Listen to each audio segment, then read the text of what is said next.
అపోస్తలుల సిద్ధాంతమును గురించి మనం నేర్చుకుంటూ ఉన్నాం.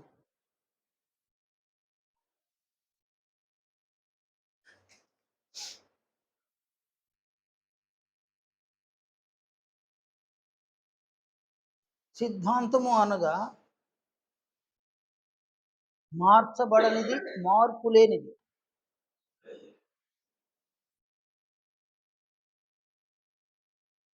అపోస్తలుల సిద్ధాంతం అనగా అది మార్చబడదు, అది మార్పు లేనిది.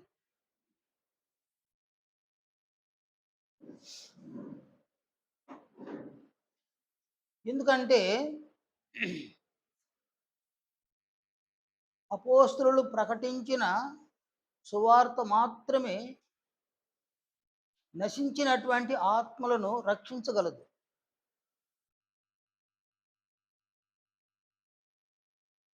ఆ సువార్తకు అంత శక్తి ఉంది. అలాగుననే అపోస్తలులు బోధించిన బోధ జీవితాలను మారుస్తుందన్నమాట. జీవితములను మార్చి ఆత్మలు క్రీస్తు యొక్క రూపములోనికి రూపాంతరం చెందే విధంగా చేస్తుందన్నమాట.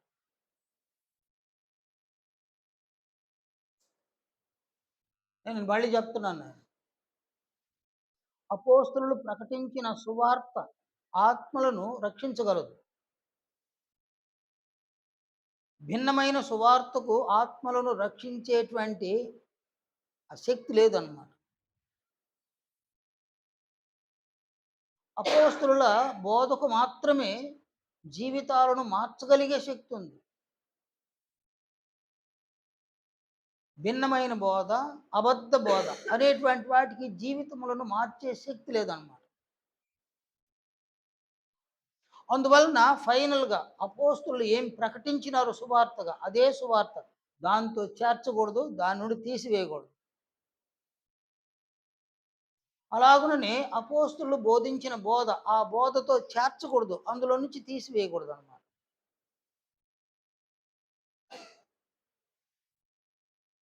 వారి సువార్తతో ఏదైనా కలిపివేస్తే, చేర్చివేస్తే, అందులో నుంచి తీసివేస్తే దాన్ని విన్నటువంటి ఆత్మకు రక్షణ, ఆత్మ రక్షణ పొందలేదన్నమాట.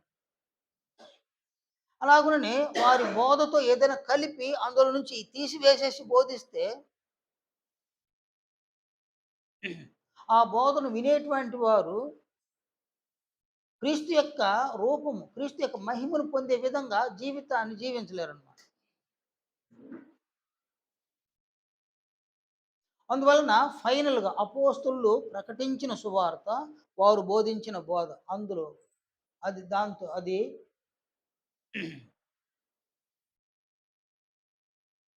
ఉత్తమమైంది అన్నమాట.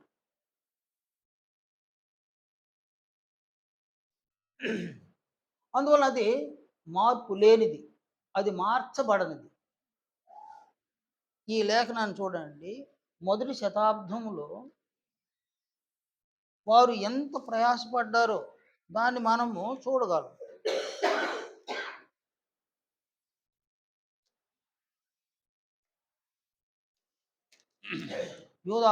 యూదాకు రాసిన పత్రిక, ఈ పత్రికలో 3వ వచనాన్ని చూడండి. యూదా ఇలా సెలవిచ్చినారు: ప్రియులారా, మనకందరికి కలిగేడు రక్షణను గూర్చి మీకు వ్రాయవలెనని విశేషాసక్తి గలవాడనై ప్రయత్న పడుచుండగా పరిశుద్ధులకు ఒక్కసారే అప్పగింపబడిన బోధ నిమిత్తము మీరు పోరాడవలెనని మిమ్మల్ని వేడుకొనుచు మీకు వ్రాయవలసి వచ్చాను. అంటే మొదటి శతాబ్దంలోనే పరిశుద్ధులకు అప్పగించినటువంటి బోధ, అంటే అపోస్తలులకు ప్రభువు అప్పగించినటువంటి ఈ బోధ నిమిత్తము ప్రయాసపడాలి, ఈ బోధ నిమిత్తము పోరాడాలి అని యాకోబు రాసినాడు. అంటే అపోస్తలుల బోధ విషయంలో ఒక పోరాటం చేసినారు మొదటి శతాబ్దంలో. ఎందుకంటే అప్పట్లోనే భిన్నమైన సువార్త వచ్చిందనమాట. అలాగే అబద్ధ బోధ, భిన్నమైనటువంటి ఒక బోధ ఆనాడు క్రైస్తవ్యంలోనికి వచ్చిందనమాట. అందువలన బోధ నిమిత్తము పోరాడాలి అని ఆయన సెలవిచ్చినాడు. అపోస్తలుల బోధ నిమిత్తం పోరాడాలి అని అన్నాడు. అలాగుననే మరి యొక్క లేఖనాన్ని చూడండి. కొరింథీ రోమీలకు రాసిన పత్రిక. రోమీలకు రాసిన పత్రికలో అపోస్తలుడైన పౌలు సెలవిచ్చిన ఈ మాటలు చూడండి.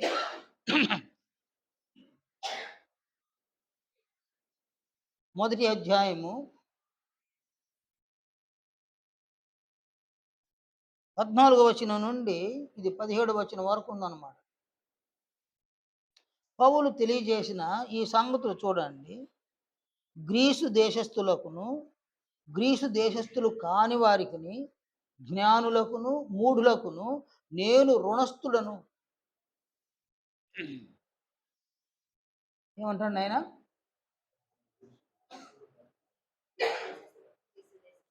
గ్రీసు దేశస్థులకును, గ్రీసు దేశస్థులు కాని వారికి, జ్ఞానులకును, మూఢులకును నేను రుణస్థుడు. అంటే రుణస్థుడు అంటే ఎవరినైనా నేను వాళ్ళ కప్పు అంటాడు.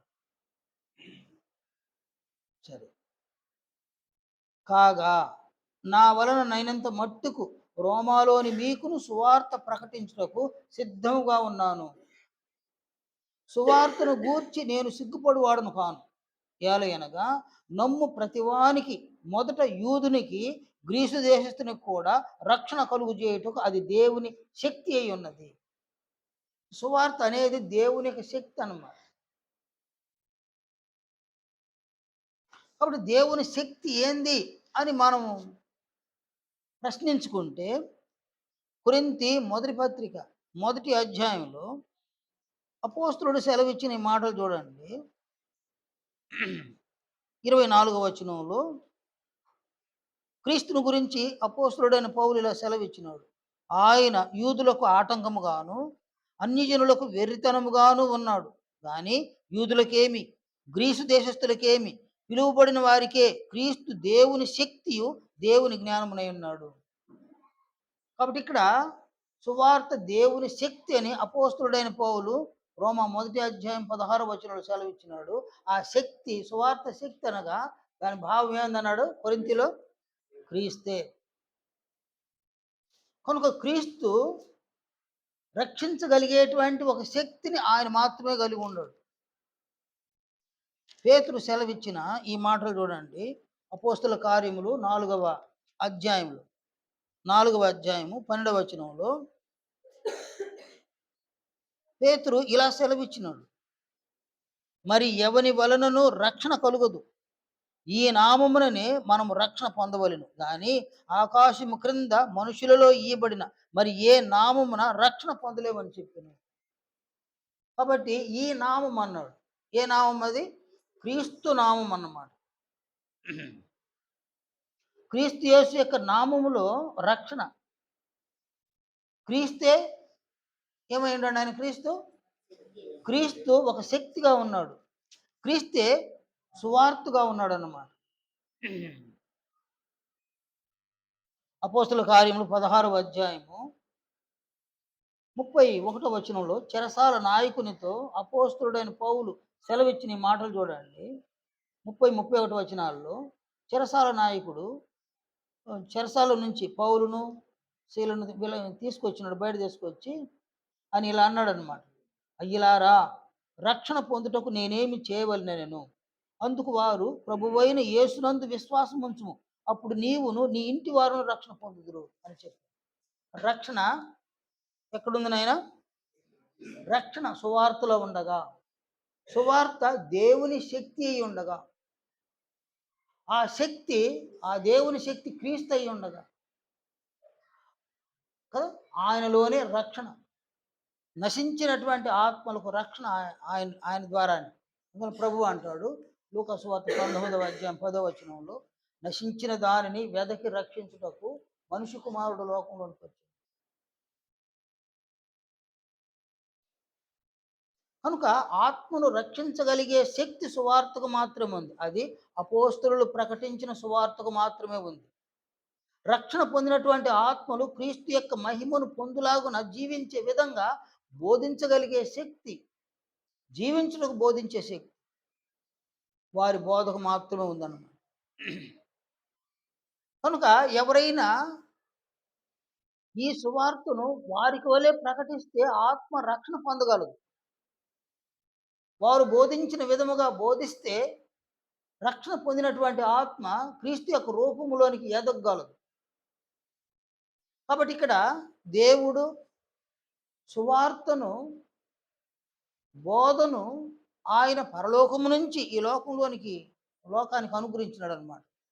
ఇక్కడ కీలకం ఎవరినైనా ఒక సువార్తికుడు కీలకం అన్నమాట. సువార్తను ప్రకటించే సువార్తికుడు కీలకం. అతడు సువార్తను అపోస్తలులు ఏ స్థాయిలో ప్రకటించినారో ఆ స్థాయిలో ప్రకటిస్తే ఆత్మ రక్షణ పొందడానికి అతడు సహాయపడినట్టు అన్నమాట.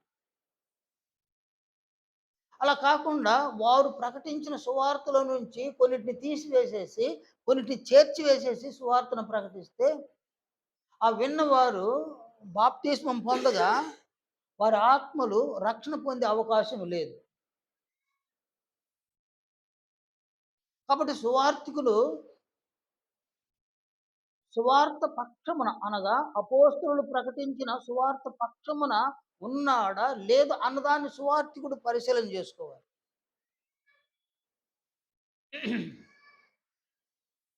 ఎందుకంటే కీలకమైన వ్యక్తి సువార్తికుడు అన్నమాట.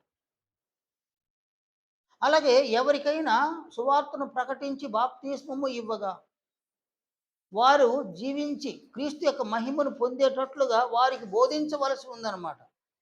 అపోస్తలుల బోధను బోధించాలి. అపోస్తల కార్యములు 2వ అధ్యాయము 42వ వచనంలో అక్కడ అన్నాడు, వీరు అపోస్తలుల బోధ యందును, సహవాసమందును, రొట్టె విరుచుట యందును, ప్రార్థన చేయుట యందును ఎడతెగక యుండిరి. బోధలు, అపోస్తలుల బోధలు ఎడతెగకుండా వారు జీవించారు. కనుక ఇక్కడ ఒక సువార్తికుడు ఒక కీలకమైనటువంటి ఒక వ్యక్తిగా మారుతాడు అన్నమాట. అతడు సువార్తికుడైనటువంటి అతడు సువార్త పక్షముగా ఉండాలి. అపోస్తలుల బోధ పక్షంగా ఉండాలన్నమాట. శ్రమలు వచ్చినా, హింసలు వచ్చినా, అనారోగ్యం వచ్చినా, అపాయమే వచ్చినా, సమస్యలు ఎన్ని పట్టి పీడించినా ఎక్కడ కూడా ఒక సువార్తికుడు దేనితోనూ కాంప్రమైజ్ కాకుండా అపోస్తలులు ప్రకటించిన సువార్త పక్షముగా ఉండాలి. వారు బోధించిన బోధ పక్షంగా ఉండాలన్నమాట. అలా కాకపోతే సువార్తికుడు ఈ సువార్తతో కొన్ని చేర్చేస్తాడు, కొన్ని తీసేస్తాడు అన్నమాట. బోధలో కొన్ని చేర్చేస్తాడు, కొన్నిటిని తీసేస్తాడు అన్నమాట. అందువలన ఆత్మ రక్షణ పొందకపోగా ఆ రక్షణ పొందినటువంటి ఆత్మ భ్రమల్లో ఉండి క్రీస్తు యొక్క మహిమను పొందకనే మరణించే అవకాశం ఉందన్నమాట. పరిస్థితులు ఉన్నాయన్నమాట.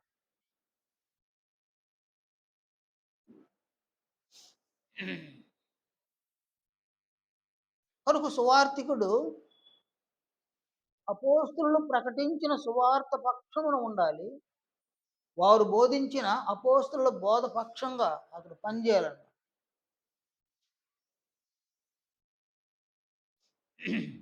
అప్పుడు ఆత్మ రక్షణ పొందుతుంది. రక్షణ పొందినటువంటి ఆత్మ క్రీస్తు యొక్క మహిమను పొందుతుందని దేవుని యొక్క చిత్తము, దేవుని సంకల్పము ఆ రక్షణ పొంది క్రీస్తు మహిమను పొందినటువంటి ఆత్మలో నెరవేర్చబడుతుందని. నేను దీన్ని అర్థం చేసుకోండి. కొంచెం అర్థమయ్యేది కష్టంగా ఉంటుంది. అర్థం చేసుకోండి. దీన్ని అర్థమైనట్టే ఉంటుంది, మళ్ళీ అర్థం కాదన్నమాట. కాబట్టి ఇక్కడ మనము బ్యాక్గ్రౌండ్కి వెళ్ళాలన్నమాట. ఈ సువార్త బోధ దీని బ్యాక్గ్రౌండ్ని మనం చూడాలి. ప్రతి సువార్తికుడికి సువార్త యొక్క బ్యాక్గ్రౌండ్, అపోస్తలుల బోధ యొక్క బ్యాక్గ్రౌండ్ తెలియాలన్నమాట. ఈ బ్యాక్గ్రౌండ్ తెలియకపోతే ఏం చేస్తాను నాయన? చేయడానికి ఏమి లేదు. ఏదో చేసినామని అంటారు కానీ ఏమి చేయలేరన్నమాట. కనుక ఈ బ్యాక్‌గ్రౌండ్‌ని మనం చూడాలనమాట. నాకు చాలామంది సువార్థికులు తెలుసు నాకు. వారిని చూసినప్పుడంతా నేను బాధపడతా ఉంటాను. ఎందుకంటే ఈ బ్యాక్‌గ్రౌండే తెలియకుండా ఉన్నారనమాట. మనము చాలా సార్లు నేర్చుకుంటూనే ఉన్నాం మనం.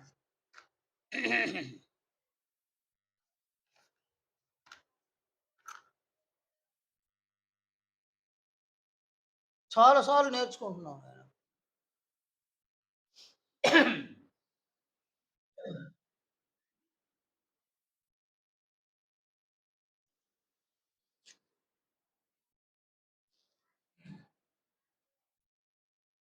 లోకము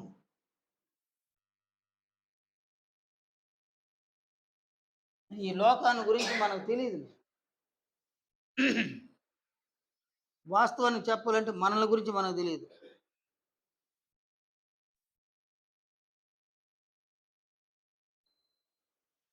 ఈ లోకమును సృష్టించింది దేవుడే. సృష్టికర్త ఆయనే. ఈ లోకమును ఆయన సృష్టించడానికి గల కారణమేమి? అంటే మనం చాలా సార్లు మనం నేర్చుకుంటూ ఉన్నాం. పరలోక రాజ్యములో సాతానుడు అనబడేటువంటి ఒక వ్యక్తి అక్కడ ఆయన పాపం చేసినాడు. అంటే పరలోకంలో పాపం చేసినాడు. పాపం అంటే వ్యభిచారం చేయడము, జారత్వం చేయడము అవేవి కదా, అక్కడ శరీరాలు లేవన్నమాట.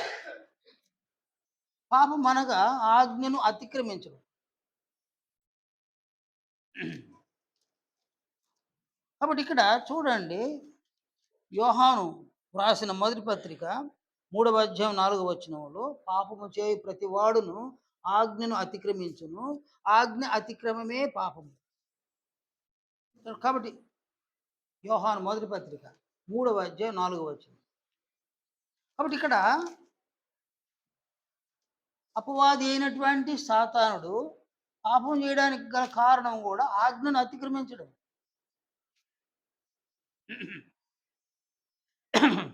దేవుడు దొంగతనం చేయకూడదు అన్నాడు. ఎవరైనా దొంగతనం చేసినారు, అది ఆజ్ఞను అతిక్రమించడం పాపం. దేవుడు అబద్ధం చెప్పకూడదు అన్నాడు.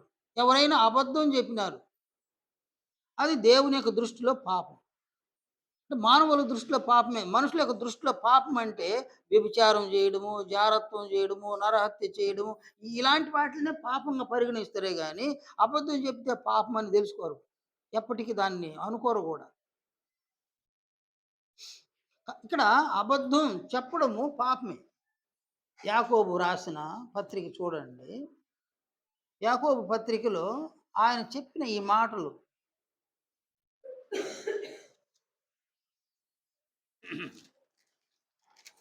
యాకోబు పత్రిక 2వ అధ్యాయం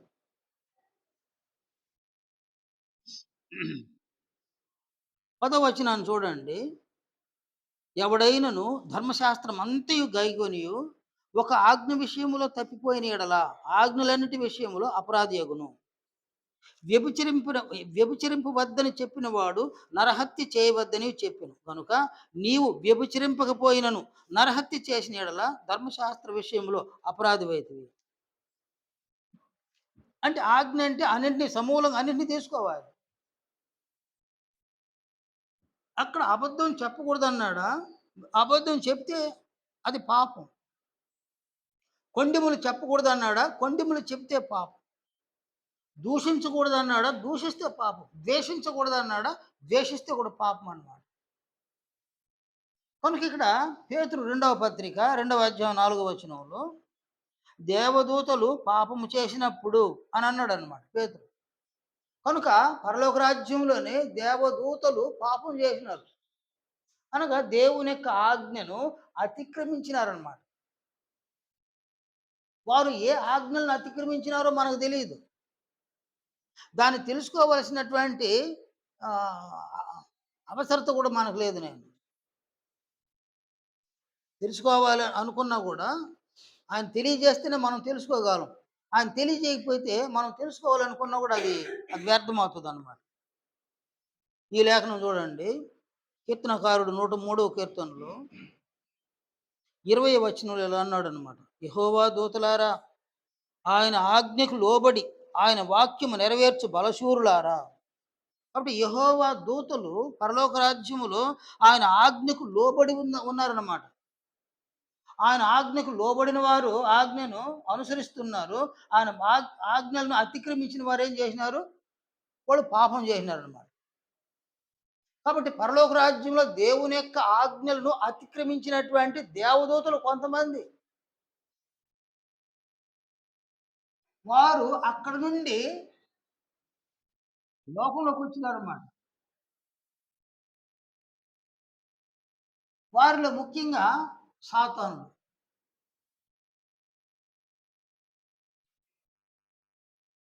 వాని అనుచరులు.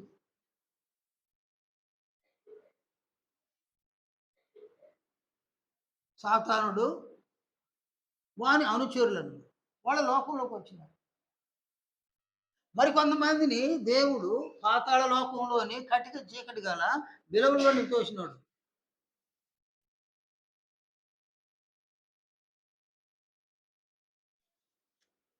ఇక్కడ దూతలు ఉన్నారు.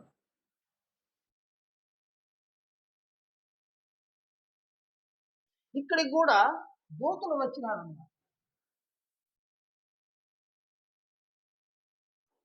నన్ను మనం సువార్త ప్రకటించడానికి గల బ్యాక్గ్రౌండ్ చూస్తున్నాం అన్నమాట. దీన్ని మనసులో పెట్టు.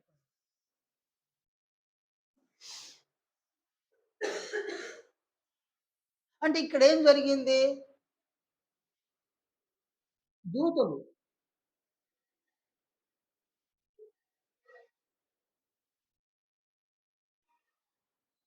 ఆజ్ఞను అతిక్రమించినారు.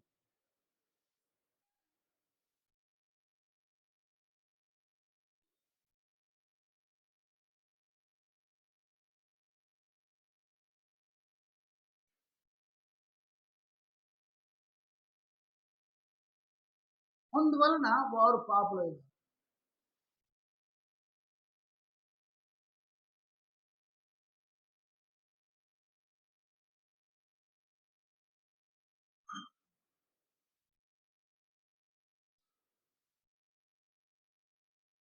కాబట్టి భూమి మీదకి వచ్చింది ఎవరు నాయన? భూమి మీదకి వచ్చిండేది ఎవరు? పాతాళలోకానికి పోయిండేది ఎవరు? మళ్ళీ చెప్పండి. భూమి మీదకి వచ్చింది ఎవరు?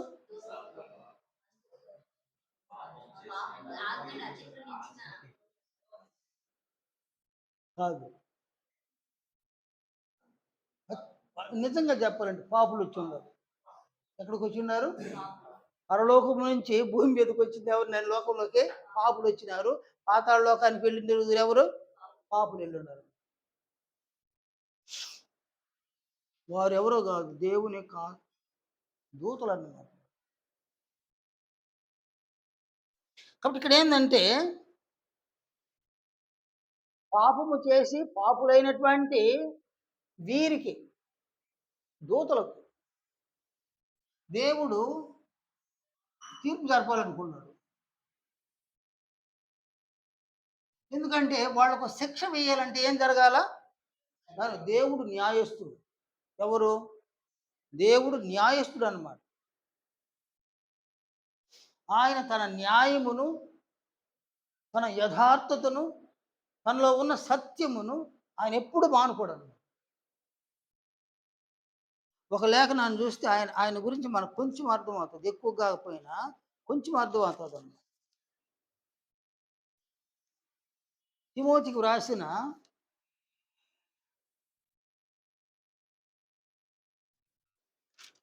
రెండవ పత్రిక. అపోస్తలుడైన పౌలు తిమోతికి వ్రాసిన రెండవ పత్రిక 2వ అధ్యాయము 13వ వచనం. పౌలు అంటాడు, మనము నమ్మదగని వారమైనను ఆయన నమ్మదగిన వాడుగా ఉండును. ఆయన తన స్వభావమునకు విరోధముగా ఏదీ చేయలేడు. దేవుని గురించి ఏం చెప్పినాడు ఈయన? ఆయన తన స్వభావానికి విరోధంగా ఏం చేయడు. ఆయన సత్యవంతుడా, దానికి విరోధంగా అసత్యంగా ఏది చేయడానికి? ఆయన న్యాయస్థుడా? దానికి విరోధంగా అన్యాయం ఏం చేయడు ఆయన? ఆయన యథార్థవంతుడా? దానికి విరోధంగా వేషధారణ ఏం కలిగి ఉండడు ఆయన. ఆయన ఏమై ఉన్నాడో అదే ఆయన. ఆయన మారడు, మార్పు లేనివాడు. కనుక ఆయన పాపులైనటువంటి దూతలను శిక్షించాలి అనంటే వాళ్ళకేం జరగాలి నాయనా? తీర్పు జరగాలి. తీర్పు అంటే ఏంది నాయనా? తీర్పు అంటే ఏంది?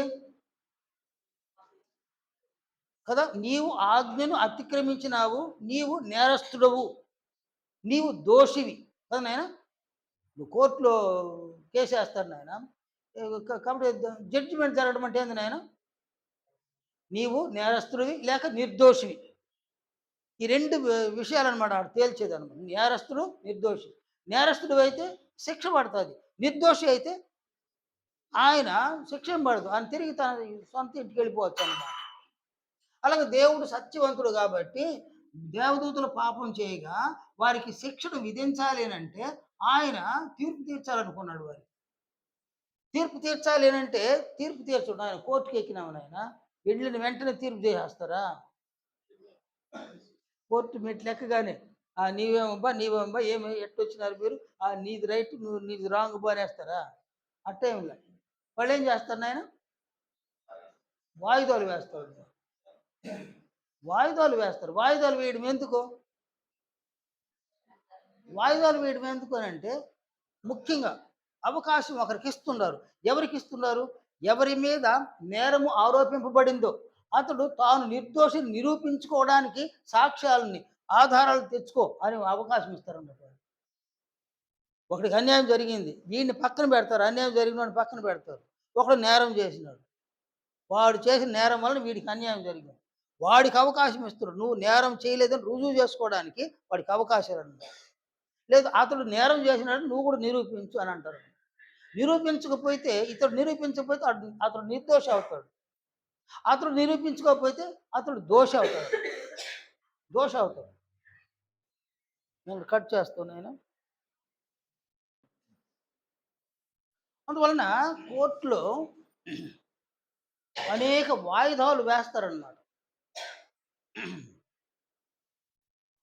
ఆధారాలు, సాక్ష్యాలు, రుజువులతో తీర్పు తీరుస్తారన్నమాట. ఆ తీర్పు తీర్చినప్పుడు ఒకరు దోషి అని లేక నిర్దోషి అని, నేరస్తుడని నిరపరాధి అని జడ్జిమెంట్ చేస్తాడు జడ్జి. అలాగే పాపులైనటువంటి దూతలు వాళ్ళు నిజముగా వారు ఆజ్ఞను అతిక్రమించి వాళ్ళు ఏమైనారు? దేవుని ఎదుట దోషులైనారు. నిర్దోషులు కాదు, దోషులుగా ఉన్నారు. ఆ దోషాన్ని వారు దోషులు అని దేవుడు వారి మీద ఏం చేయాలా? సాక్ష్యాలు, ఆధారాలతో వారు నిరూపించాలి దేవుడు. వాళ్ళు ఏం చేయాలి? దూతలు ఏం చేయాలి నాయన? వాళ్ళు నిర్దోషులని వాళ్ళని తమను తాము నిరూపించుకోవాలన్నమాట. దానికి తగిన సాక్ష్యాలు, దానికి తగిన ఆధారాలతో వాళ్ళు రావాలి తీర్పులో. ఇంతకు తీర్పు ఎవరికినైనా? తీర్పు సంఘంలో ఉన్న వారికి కాదు, నేను దూతలకే తీర్పు. సంఘములో ఉన్న వారికి కాదు నేను జడ్జిమెంట్, దూతలకు అన్నమాట. కొరింథీయులకు రాసిన మొదటి పత్రిక, కొరింథీ మొదటి పత్రిక 6వ అధ్యాయంలో అపోస్తలుడైన పౌలు చెప్పిన మాటలు చూడండి. 3వ వచనంలో, మనము దేవదూతలకు తీర్పు తీర్చుదుమని ఎరుగరా? ఏమంటాడు ఆయన? మనం అంటే ఎవరు? సంఘములో ఉన్న వారిని దేవుడు సంఘంగా ఏర్పరచడానికి గల కారణం ఏంది? ఈ సంఘములో ఉన్నవారు దేవుని దేవదూతలకు తీర్పు తీర్చాలన్నమాట. దేవుడు రాడు తీర్పు తీర్చడానికి, యేసు ప్రభువు రాడు తీర్పు తీర్చడానికి. వాళ్ళు తీర్పు తీర్చడానికి వచ్చేస్తే అది కక్షపూరితం అవుతుంది అన్నమాట. వాళ్ళే వచ్చి కూర్చొని మాకు విరోధంగా మీరు పాపం చేసినారంటే అది న్యాయం అన్యాయమా? కాబట్టి ఒక పెద్ద మనిషికి అన్యాయం జరిగినా పెద్ద మనిషి వచ్చి జడ్జిమెంట్ చేయకూడదు, వేరే వాళ్ళు వచ్చి చేయాలి. పెద్ద మనిషి కూడా ఏం చేయాలి? నిలబడాలి. కాబట్టి దేవుడు అన్యాయస్తుడు కాదు, ఆయన న్యాయస్తుడు. కనుక ఇక్కడ ఒక అవకాశాన్ని, అంటే తీర్పు తీర్చబడడానికి, దేవదూతలకు తీర్పు తీర్చబడడానికి ఒక అవకాశాన్ని దేవుడిచ్చినాడు.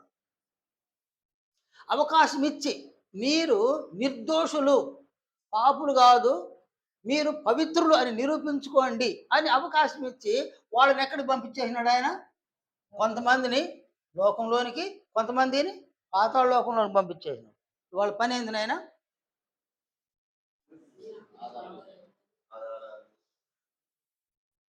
రుజువుపరుచుకోవాలి. ఈ దేనికి ఆధారాలు కావాలి? దేనికి సాక్ష్యాలు కావాలి? వాళ్ళేం పాపులే, అపరాధులే కదా నాయన. మేము అపరాధులము కాదు అని వీళ్ళు నిరూపించుకోవాలన్నమాట. అది నేను పరిస్థితి. మేము అపరాధులము కాదు అని దూతలు నిరూపించుకోవాలన్నమాట. నిరూపించుకోవడానికి దేవుడు అవకాశం ఇచ్చినాడు. అవకాశం ఇస్తూ ఆయన ఏం చేసినాడంటే, వీళ్ళు తమ్మును తాము నిరపరాధులు అని వీళ్ళు నిరూపించుకోవాలి, వీళ్ళైన వాళ్ళైనా. అలాగనే దేవుడు వీళ్ళని ఏం చేయాలి ఆయన? వీళ్ళు అపరాధులని ఆయన నిరూపించాలి, దేవుడు నిరూపించాలి. అందువలన దేవుడు ఏం చేసినాడంటే, లోకంలోనికి సాతానుని వాని అనుచరులను పంపివేస్తూ ఈ లోకములో మానవులను పుట్టించినాడు.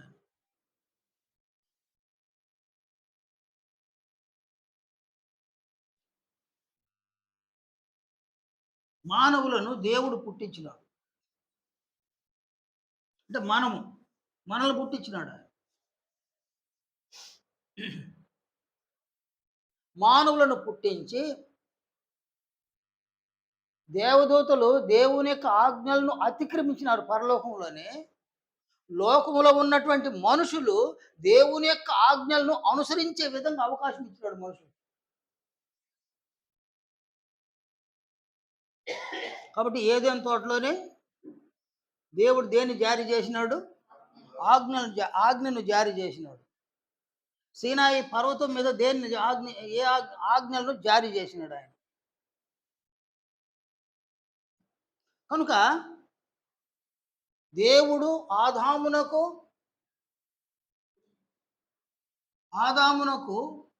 ఆజ్ఞను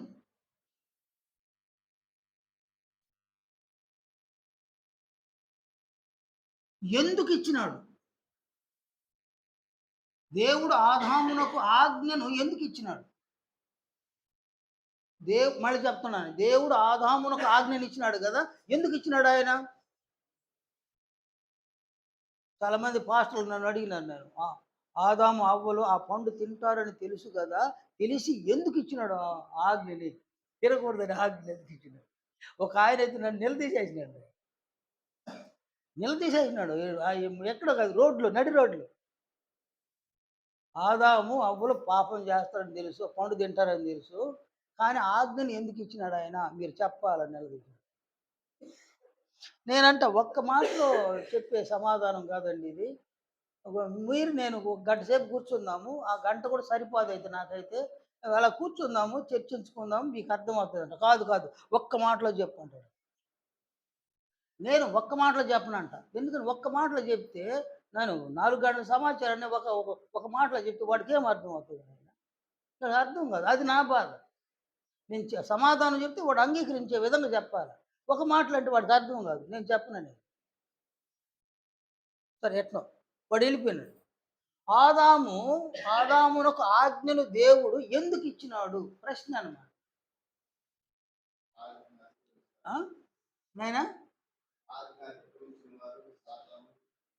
నేను ఆజ్ఞను అనుసరిస్తే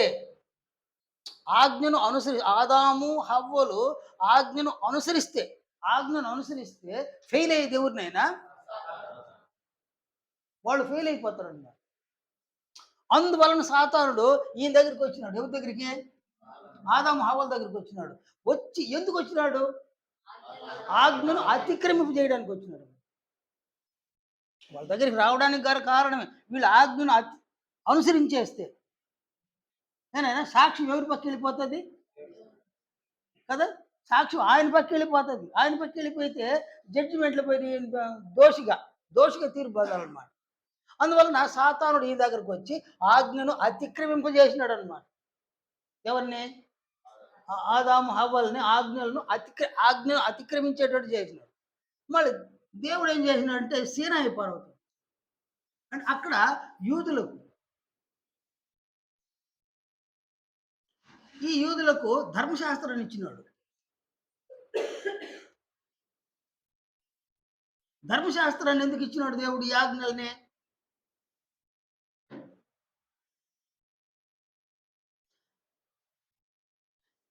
యూదులకు ధర్మశాస్త్రాన్ని ఎందుకు ఇచ్చినాడు దేవుడు? ఆజ్ఞలు అవి కూడా 10 ఆజ్ఞలు అంటారనమాట. చాలా ఆజ్ఞలు ఉన్నాయి నేను. అది 10 ఆజ్ఞలని దాన్ని అటు చెప్తుంటారనమాట. ధర్మశాస్త్రంలో ఉన్న ఆజ్ఞలను ఇశ్రాయేలీలు అనుసరించడం వలన ఎవరికి ప్రాబ్లం? మళ్ళీ సాతానుడికి వాని అనుచరులకి ప్రాబ్లం అన్నమాట. అందువలన సాతానుడు ఏం చేసినాడు? సీనాయి పర్వతం మీద నుండి ఆజ్ఞలు తీసుకొని కిందకు వచ్చేసరికి ఇక్కడే జరుగుతుంది నాయన.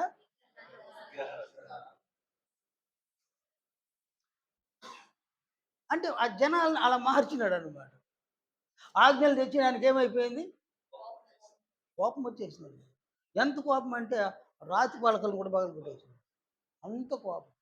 అంటే సాతానుడు అనేటువంటి వ్యక్తి నరులు పాపులవ్వడం ఆయనకి ప్రాబ్లం కాదు. నరులు పాపులు కావడం అనేది సాతానునికి వానికి ప్రాబ్లం కాదు. నరులు పరిశుద్ధులైతే వాడికి ప్రాబ్లం. అందువలన ఇశ్రాయేలుని సహితము ధర్మశాస్త్రాన్ని అతిక్రమించేటట్టు చేసినాడు అన్నమాట. అతిక్రమించేటట్టు చేసినాడు. వీరితో పాటు అనేక మంది అనుజనులు ఉన్నారు.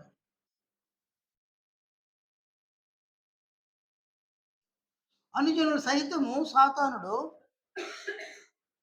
సులువుగా వారందరినీ మోసం చేసి పెట్టేసినాడు. వాళ్ళ క్యారెక్టర్ని అంతా కూడా పాడు చేసి పెట్టేసినాడు. అన్ని జనులు దేవుని యొక్క ఆజ్ఞలను అతిక్రమించేటట్టు చేసి పెట్టేసినాడు. అందులో నెంబర్ 1 విగ్రహారాధన అన్నమాట. విగ్రహారాధన చెయ్యకూడదు అని దేవుడు సెలవిస్తాడు. కానీ అన్ని జనులు విగ్రహాలను సేవిస్తారు.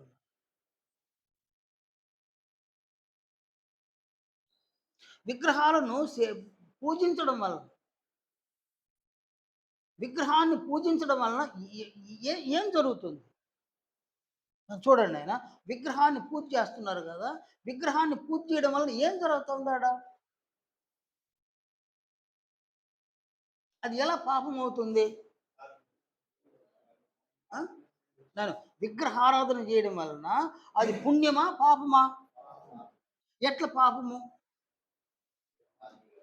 చూడండి, మళ్ళీ చూడండి. ఆయన వీళ్ళు అతి సులువుగా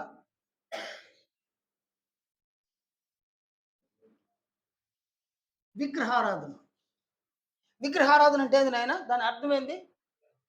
విగ్రహమును ఆరాధించడం అన్నమాట. అంటే ఒక విగ్రహాన్ని ఆరాధించడం అంటే దాని నాయన గౌరవించడం, అంటే గౌరవించడం అన్నమాట.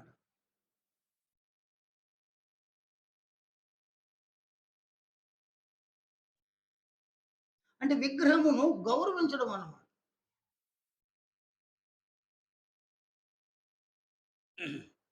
గౌరవిస్తే ఏం చేస్తారు? ఆరాధించడం అంటే గౌరవించడం నాయన. గౌరవిస్తే ఏం చేస్తారు? అంటే ఒక విగ్రహాన్ని గౌరవించడం అన్నమాట. గౌరవించడం అంటే ఏంటి? ఒక వ్యక్తిని గౌరవించడం అంటే ఏంటి కదా? ఆయన చెప్పింది అలాగే చేయడం అన్నమాట. ఇప్పుడు విగ్రహాన్ని గౌరవించడం అంటే ఆయన చెప్పింది ఆయన చేయడం కదా. ఆ విగ్రహం ఎలాంటి ఆజ్ఞలు ఇస్తుంది అనుసరించడానికి?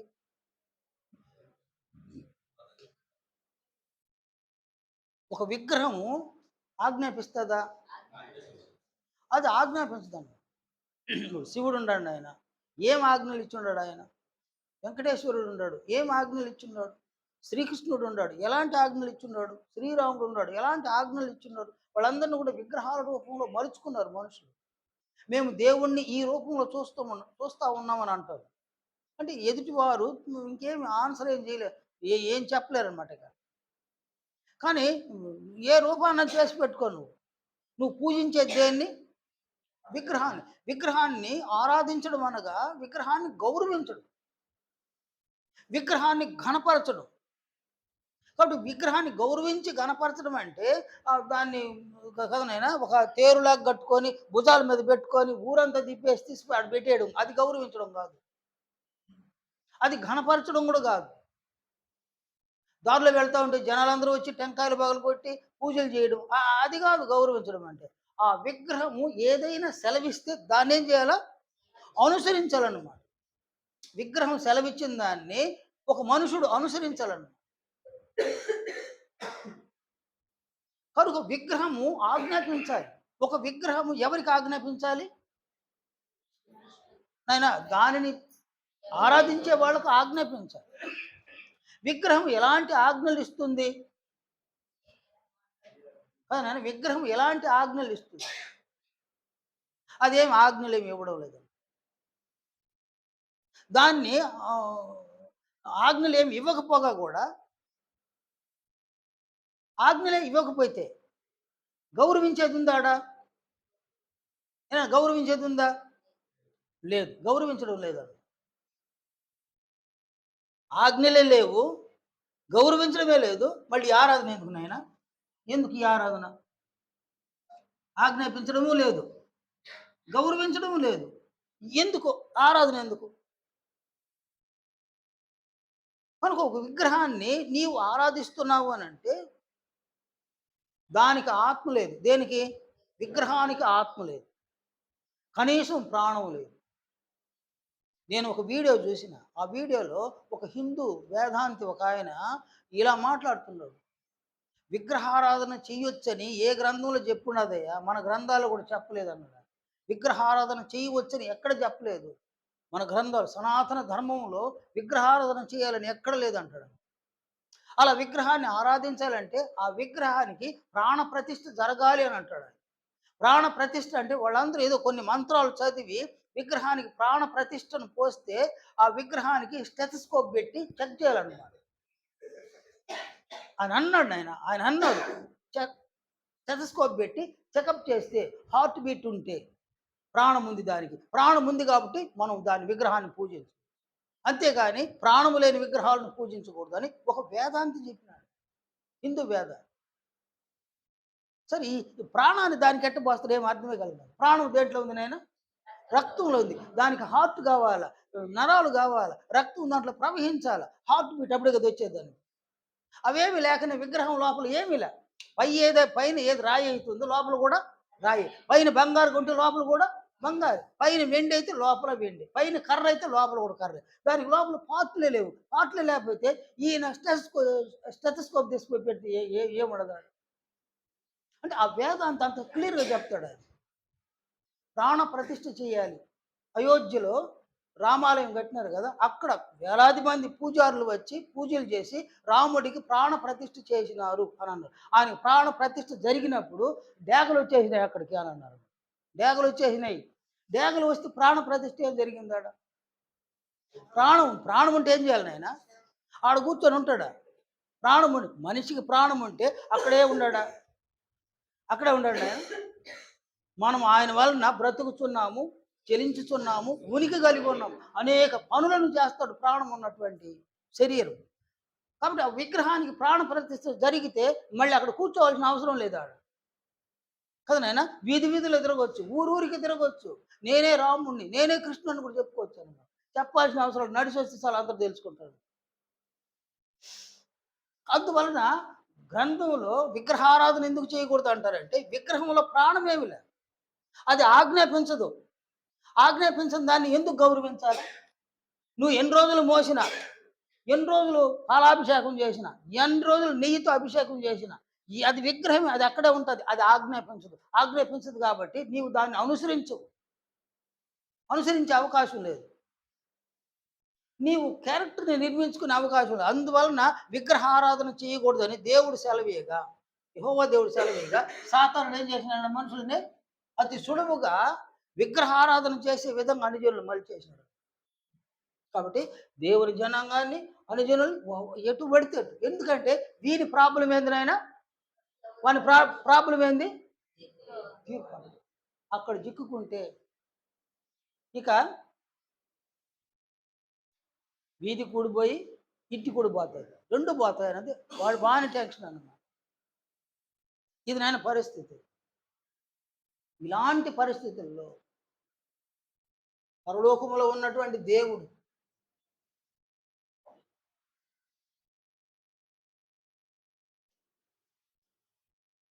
తన కుమారుడైన క్రీస్తు యేసును లోకంలోనికి పంపించినాడు. క్రీస్తు లోకంలోనికి వచ్చినాడు.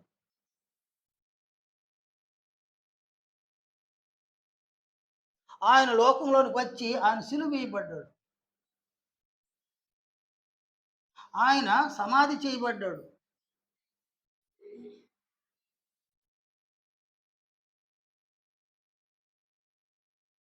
సిలువ వేయబడ్డాడు. ఆయన సమాధి చేయబడ్డాడు. అక్కడుండి ఆయన పునరుద్ధానుడుగా లేచినాడు.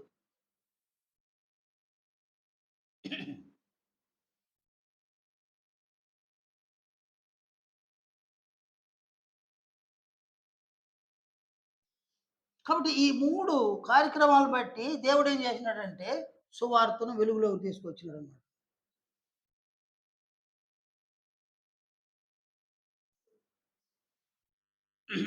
ఈ సువార్తను దేవుడు వెలుగులోనికి తీసుకొచ్చినాడు. కాబట్టి సువార్త ఎక్కడి నుంచి వచ్చింది? పరలోకం నుంచి వచ్చింది. బోధ ఎక్కడి నుంచి వచ్చింది? పరలోకం నుంచి వచ్చింది. యోహాను 7వ అధ్యాయం, యోహాను సువార్త 7వ అధ్యాయము 16వ వచనాన్ని చూడండి. అక్కడ యేసు ప్రభు సెలవిచ్చిన మాటలు చాలామంది ప్రభు మాటలు విని ఆశ్చర్యపడ్డారు. 14-16 వచనం వరకు. సగము పండుగైనప్పుడు యేసు దేవాలయంలోనికి వెళ్ళి బోధించుచుండెను. యూదులు అందుకు ఆశ్చర్యపడి చదువుకొనని ఇతనికి ఈ పాండిత్యం ఎట్లు వచ్చినని చెప్పుకొనిది. అందుకు యేసు, నేను చేయు బోధ నాది కాదు, నన్ను పంపిన వానిదే. కాబట్టి ఈ బోధ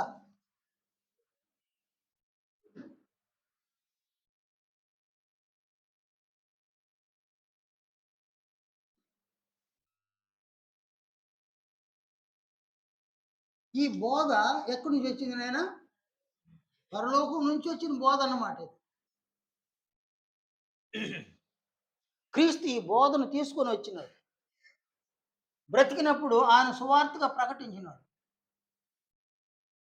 ఆ తర్వాత ఆయన మరణించినాడు, సమాధి చేయబడ్డాడు. సువార్త ప్రకటన.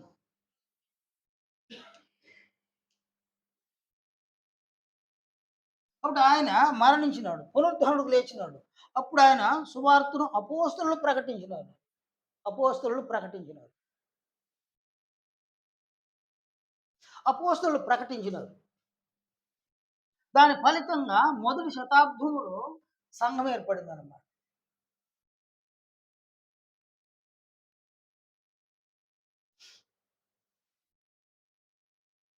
దీని ఫలితంగా సంఘం ఏర్పడింది.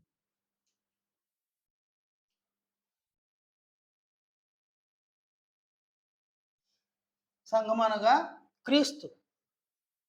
సంఘంలో దేవుడు ఏమి ఏర్పాటు చేసినాడు ఆయన? ఏమి ఏర్పాటు చేసినాడు సంఘంలో? సువార్త ద్వారాను, అలాగే బోధ. బోధ సువార్త ఎక్కడుంది నాయన? సువార్త, అలాగే బోధ, క్రీస్తు బోధ. ఇవి 2 కూడా సంఘంలో ఉన్నాయన్నమాట. ఈ బోధ వలన, సువార్త వలన ఆత్మలు రక్షణ పొందాలి. బోధ వలన రక్షణ పొందిన ఆత్మలు క్రీస్తు యొక్క రూపంలోనికి ఎదగాలి. దేవుని ఏర్పాటు అన్నమాట. నేను మళ్ళీ చెప్తున్నాను నేను. సువార్త వలన నశించిన ఆత్మలు రక్షణ పొందాలి. బోధ వలన రక్షణ పొందిన ఆత్మలు దేవుని కుమారుడైన క్రీస్తు రూపంలోకి ఎదగాలి. దేవుని కుమారులుగా తయారు కావాలి. అందుకొరకు దేవుడు ఇలా సెట్ చేసినాడు. సెట్ చేస్తూ క్రీస్తు యొక్క బోధలో నుంచి ఆయన ఆజ్ఞలను ఇచ్చినాడు అనమాట.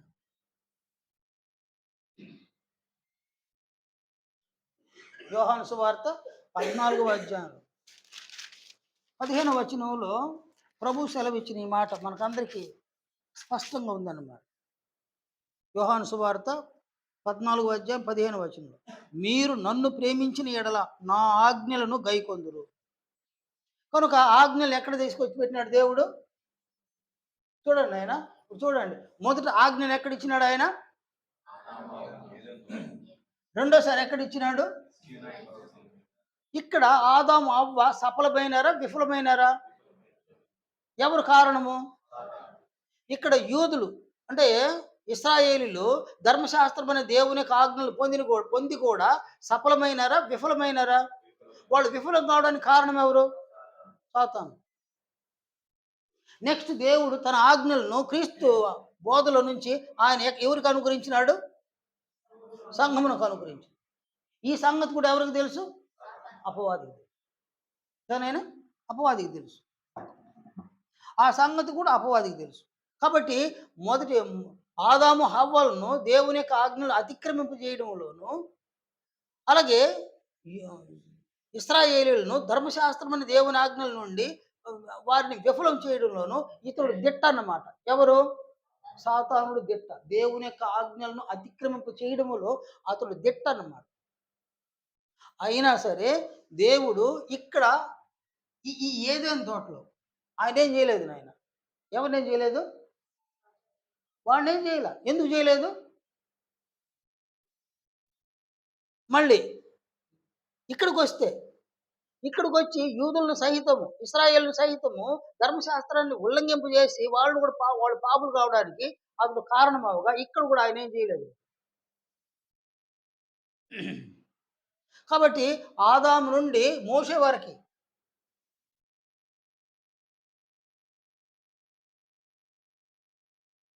మోషే నుండి నేటి వరకు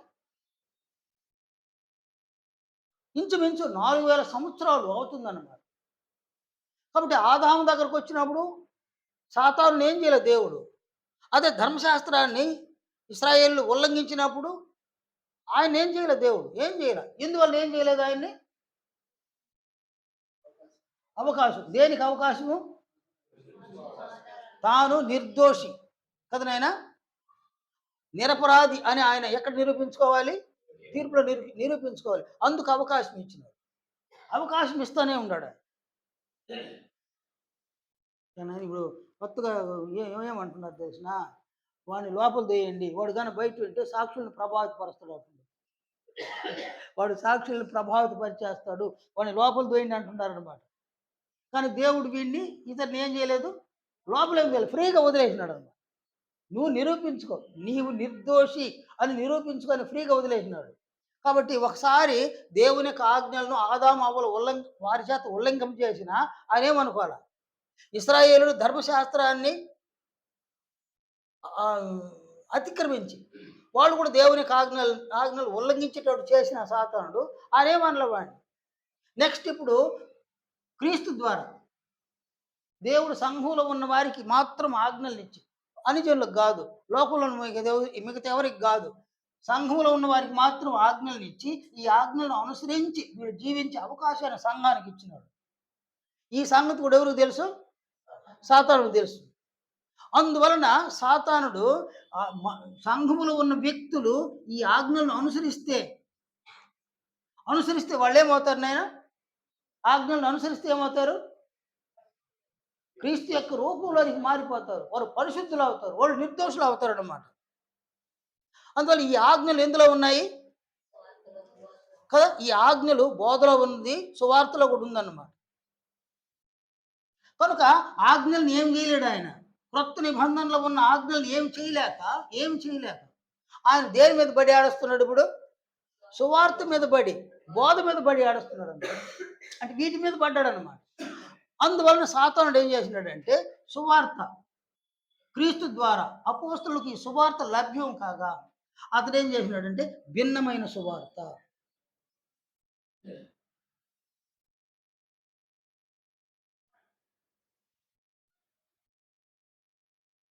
ఈ భిన్నమైన సువార్తకు బీజం వేసినాడు ఈ వ్యక్తి. ఎవరు? సాతాను. భిన్నమైన సువార్తకు బీజం వేసినాడనమాట. గలతీ మొదటి అధ్యాయము 8వ వచనం. ఎవరైనా ఒకరు చదవండి నాయనా. గలతీ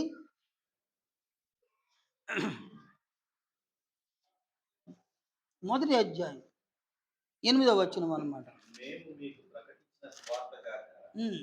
మరి యొక్క సువార్తను మేమైనను పరలోకము నుండి వచ్చిన యొక్క దూత అయినను మీకు ప్రకటించిన ఎడల అతడు శాపగ్రస్తుడవుగాక.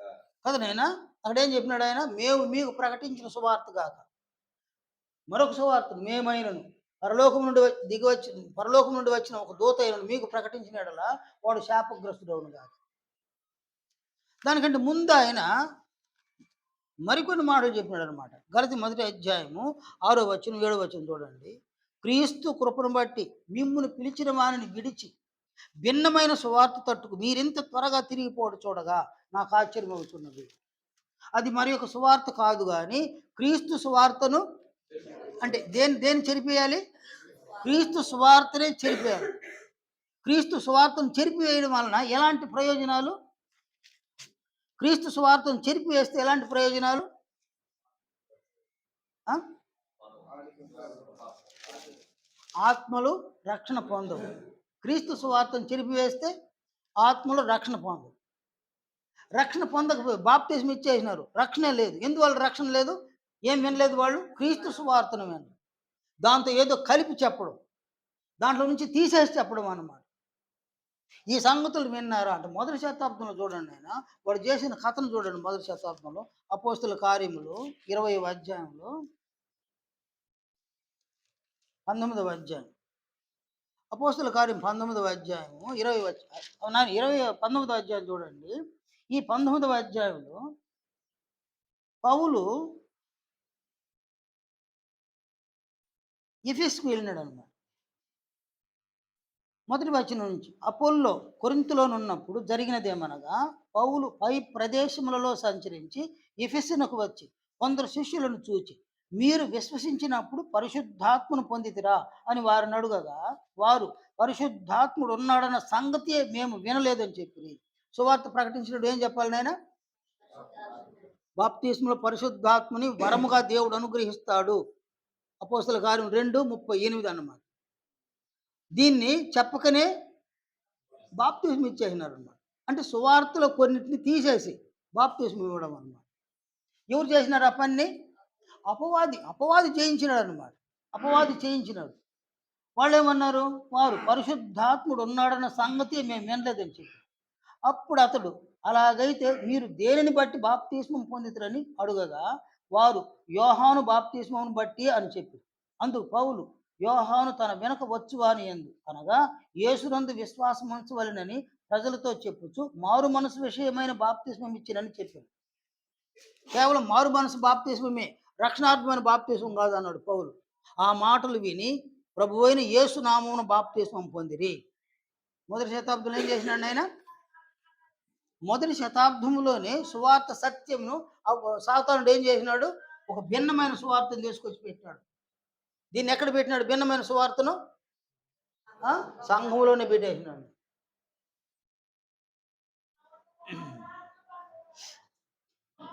నెక్స్ట్ ఈ లేఖనాన్ని చూడండి. తిమోతికి రాసిన పత్రికలో ఈయన చెప్పినటువంటి ఈ మాటలు చూడండి.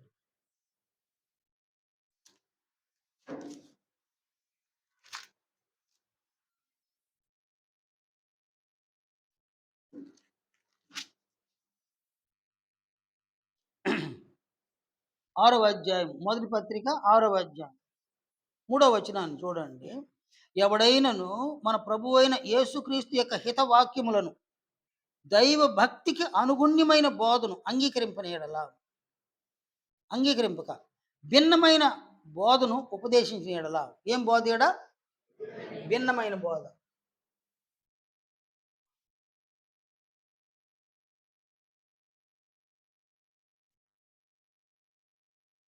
భిన్నమైన బోధ.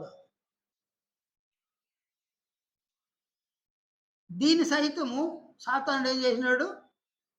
ఎక్కడ పెట్టినాడు దీన్ని? సంఘంలో పెట్టి.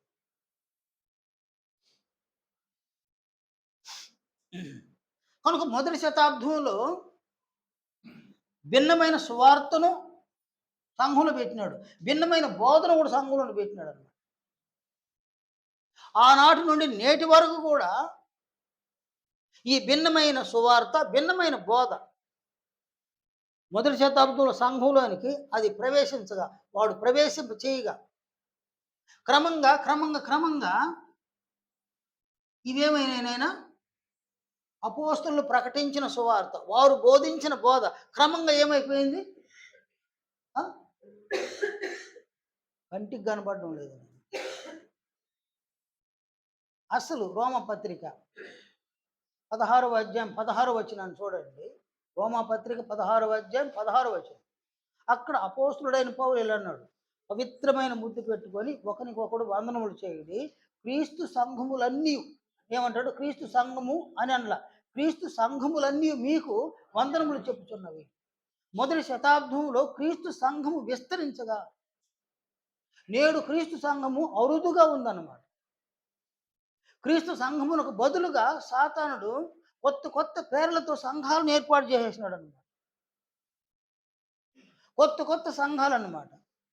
బైబిల్ ఒకటే, కానీ బైబిల్లో అపోస్తులు ప్రకటించిన సువార్తను ప్రకటించడంలో ఎవరు? వారు బోధించిన బోధన ఎవరు బోధించడంలో? బైబిల్ మాత్రం ఉంది, కానీ ఆ సువార్త లేదు, ఆ బోధ కూడా లేదన్నమాట. క్రమంగా నేడు సువార్త, అపోస్తులు ప్రకటించిన సువార్త, పరలోకం నుండి క్రీస్తు తీసుకువచ్చినటువంటి బోధ, ఇవి లేకుండా సాతానుడు మార్చేసినాడు. ఎక్కడన్నా చూడండి ఈ హిందువుల యొక్క బాధలు చూడండి. భారతదేశంలో క్రైస్తవులు విస్తరించిపోతున్నారని అనుకుంటున్నారు. నన్ను అడిగితే క్రైస్తవులు ఎక్కడనైనా ఉన్నారు? అసలు క్రైస్తవులు ఏడున్నారు? క్రైస్తవులే లేరు. వాళ్ళ బాధ కాకపోయింది, క్రైస్తవులు లేరన్నమాట. ఎక్కడో సంఘం ఏర్పడి ఉంటే ఆ సంఘంలో ఉండారు క్రైస్తవులు. వాళ్ళు అదృష్టవంతులు, భాగ్యవంతులు అన్నమాట.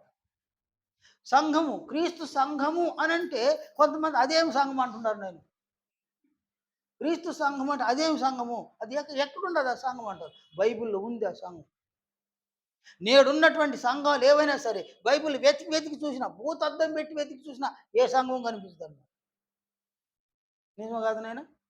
భూతద్దం పెట్టి చూస్తే కూడా అక్షరాలు చదువులేడు ఇరుక్కొని ఉండదు ఎవరి. భూతద్దం పెట్టి చూసినా వేరే సంఘాలు ఎక్కడ కనిపించదు, ఒక్క క్రీస్తు సంఘం తప్ప. ఎందుకంటే దాన్ని స్థాపించింది ఎవరు? క్రీస్తు. ఈ బండ మీద నా సంఘమును కట్టుదని అన్నాడు మత్తయి సువార్త 16:18 వచ్చిన. కనుక క్రీస్తు స్థాపించిన సంఘము నేడు ఏమైపోయింది నాయన? అది మరుగులో పడిపోయింది అన్నాడు. అది మరుగులో ఎప్పటికీ పడదు. అది జనాలు సాతానుడు అనుకుంటుంటాడు అది మరుగులో పడిపోయింది అనేసి. వాడికి తెలియక ఇక్కడ ఒక సంఘం ఏర్పడిపోయాడు, అది క్రీస్తు సంఘం. ఆ సువార్త ఎక్కడుంది నాయన? సంఘంలో ఉంది. ఆ బోధ కూడా ఎక్కడుంది? సంఘంలో ఉంది అన్నమాట. వాడికి తెలియదు. వాడు ఈ సంఘాన్ని ఎన్నోసార్లు చూసి ఉంటాడు. నన్ను చూసి దీన్ని విఫలం చేయడానికి ఎన్నో ప్రయత్నాలు చేసినాడు, చేస్తాడు కూడా. ఎందుకంటే సంఘం ఉంటే వాడి ప్రాబ్లం ఏంది? అక్కడ రావాలి కదా. కాబట్టి ఇక్కడ ఏం చేసినాడంటే భిన్నమైన సువార్తను, అలాగే భిన్నమైన బోధను వాడు వెలుగులోనికి తీసుకొచ్చేసినాడు. అపోస్తులు ప్రకటించిన సువార్త, వాడు బోధించిన బోధ అది కేవలం మరుగైపోయింది అనమాట. జనాలకు మరుగైపోయింది. కాబట్టి వాడు భలే హ్యాపీగా ఉన్నాడు సాతాను, చాలా హ్యాపీగా ఉన్నాడు. ఎక్కడ చూసినా భిన్నమైన సువార్త, అబద్ధ బోధ, భిన్నమైన బోధ ఇవన్నీ తీసుకొచ్చి మనుషుల యొక్క మనసులో హృదయాలు నింపేసినాడు. సంఘాలు మారిపోయినాయి. సంఘాలు మారిపోయినాయంటే అక్కడి దాకా కాదు. నేను లూథరన్ సంఘం అని ఒకడంటాడు, ఆర్సీబీ అని ఒకడంటాడు, ఇంకోటి ఏదో సంఘం చెప్తాడు. వాళ్ళ మధ్య మళ్ళీ ఫైటింగ్లు అనమాట. ఎవరు పెట్టింది? అది వాడు పెట్టింది అనమాట. అలా సంఘాలు వేరు పేర్లు ఉన్న గ్రంథం ఒకటే కదా నాయన, దేవుడు ఒకటే కదా, యేసు ప్రభు ఒకటే కదా, అట్లా ఐక్యంగా ఉండొచ్చు కదా. కాదు, వాళ్ళ సంఘం వేరే, వీళ్ళ సంఘం వేరే, వాళ్ళ సంఘం వేరే. మాదే తల్లి సంఘం, మాదే పిల్ల సంఘం. పిల్ల సంఘం మాదే, తల్లి సంఘం మాదే. అంటే అంతగా కూడా మనుషులను అలా మోటివేషన్ చేసింది ఎవరు? అపవాదైన సాతాను. ఎందుకంటే వాడికున్న ప్రాబ్లం వాడుదన్నమాట. కాబట్టి ఇక్కడ ఒకడు బతికిపోవాలి నాయన. ఒకడు బతికిపోవాలంటే వాడిని చంపేస్తే మనం బతకగలమని చంపేస్తున్నాడు. ఎందుకంటే వీడి ప్రాబ్లమ్ వీడిది. వీడు బ్రతకాల. అందువల్ల వాడు చూడండి కోటీశ్వరులందరిని చూడండి మీరు. వాడికి కిడ్నీ కావాలి. ఏం చేస్తాడు నాయన? కిడ్నీ కావాలంటే ఏం చేస్తాడు? కదా! టెస్టులు చేయిస్తూనే ఉంటాడనమాట. హాస్పిటల్‌కి వచ్చే వాళ్ళందరికీ టెస్టులు చేయండి అని అంటుంటాడు. జరిగేది అది నాయన. టెస్టులు చేస్తున్నారు. ఈ గ్రూప్ వాడిది, నీ గ్రూప్ కరెక్ట్‌గా ఉండదు. నీ ఏజ్ కూడా కరెక్ట్‌గా ఉండదు అని తెలిస్తే ఏం చేస్తున్నాడు? డాక్టర్‌లను కొనేస్తున్నాడు. హాస్పిటల్‌ని కొనేస్తున్నాడనమాట. కొనేసి ఆ పేషెంట్‌ని పిలిపించండి. ఏదో భయం పెట్టండి. ఆపరేషన్ చేయాలని చెప్పండి. ఏమన్నా చేయండి మీరు. కోట్లు ఇస్తారు మీకు. వాడి కిడ్నీ నాకు కావాలి. అది నాయన జరుగుతున్నది. వాడు ఎట్టనో చావని పాపం. నేను బ్రతకాలి. అప్పుడు సాతానుడు వాడు బ్రతకడానికి ఎవరిని వాడుకుంటున్నాడు ఈడ పావులుగా? సంఘములో ఉన్న వ్యక్తులను పడదొక్కడానికి ప్లాన్ చేస్తున్నాడు. అంతేకాదు ఈయన ఫెయిల్ అయిపోవాలి. ఎవరిని ఫెయిల్ చేయాలా? ఆయన ఫెయిల్ చేయాలన్నమాట. అది వాని సాధ్యం కాదు. వాని సాధ్యం కాదన్నా కూడా వాని ప్రయత్నాలు కొనసాగిస్తున్నాడు. ఇక్కడ చిక్కుకోకుండా ఉండడానికి అన్నమాట. అందువలన ఈ సువార్త, అపోస్తులు ప్రకటించినటువంటి సువార్త, అది తప్ప, దానికి తప్ప మరి ఏ సువార్తకు శక్తి లేదు. పౌలేమంటాడు? మేము మీకు ప్రకటించిన సువార్త గాక పరలోకము నుంచి దిగి వచ్చిన ఒక దూత మీకు ప్రకటించిన వాడు. కాబట్టి ఈ సువార్తను స్టార్ట్ చేసింది ఎవరినైనా? భిన్నమైన సువార్తను తీసుకొచ్చింది ఎవరు? భిన్నమైన బోధన తెచ్చింది ఎవరు? వీడు దూత కదా. పరలోకంలో నుంచి ఒక దూత వచ్చిన వాడు ఏమవుతాడు? అది కూడా తెలుసు వాడు. ఇది కూడా మనం సువార్తను మార్చేసినాం, బోధన మార్చేసినాం, మనం శాపాన్ని పోసుకుంటున్నాం నెత్తి మీద అని కూడా తెలుసు. అయినా కూడా అంతిమంగా తీర్పులో వాడు నిర్దోషిగా నిరపరాధిగా జడ్జిమెంట్ పొందడానికి ఇక్కడ ప్రయాసం అన్నమాట. లోకంలో పెద్ద ప్రయాస పడుతున్నాడు. ఈ ప్రయాసంలో మొదటి శతాబ్దంలో అపోస్తులు సువార్తను ప్రకటించినారు. వాళ్ళకి ఎన్ని శ్రమలు వచ్చినాయి. సువార్త పక్షముగా నిలిచిపోయినారు. ఎన్ని శ్రమలు, ఎన్ని హింసలు. వాళ్ళని తీసుకొచ్చి నిలబెట్టి కొట్టినారు, చంపేయాడు, ప్రాణం చేసినారు. కొంతమంది చంపేసినారు. చచ్చిపోయినా కూడా మేము ఈ సువార్త తప్ప మరి ఏమి చెప్పండి. అపోస్తుల కార్యాలు చూడండి. అపోస్తుల కార్యములు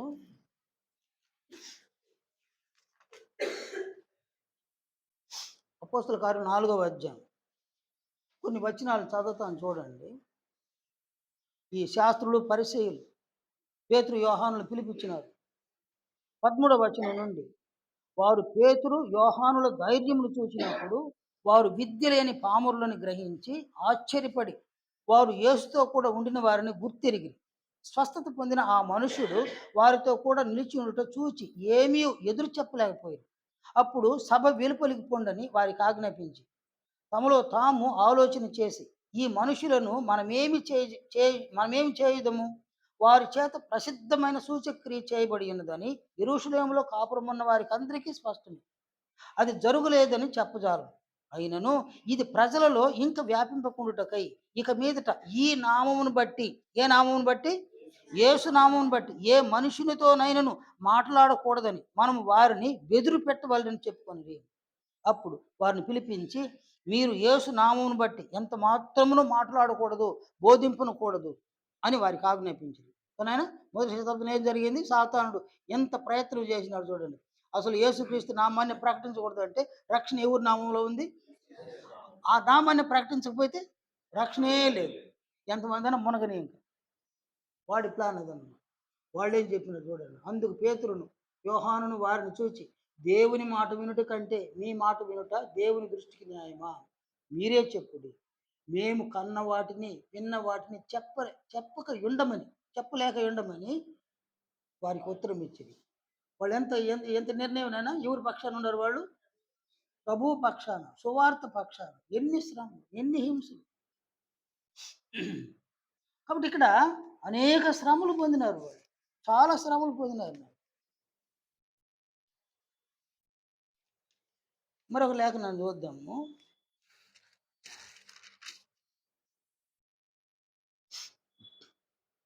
ఐదవ అధ్యాయంలో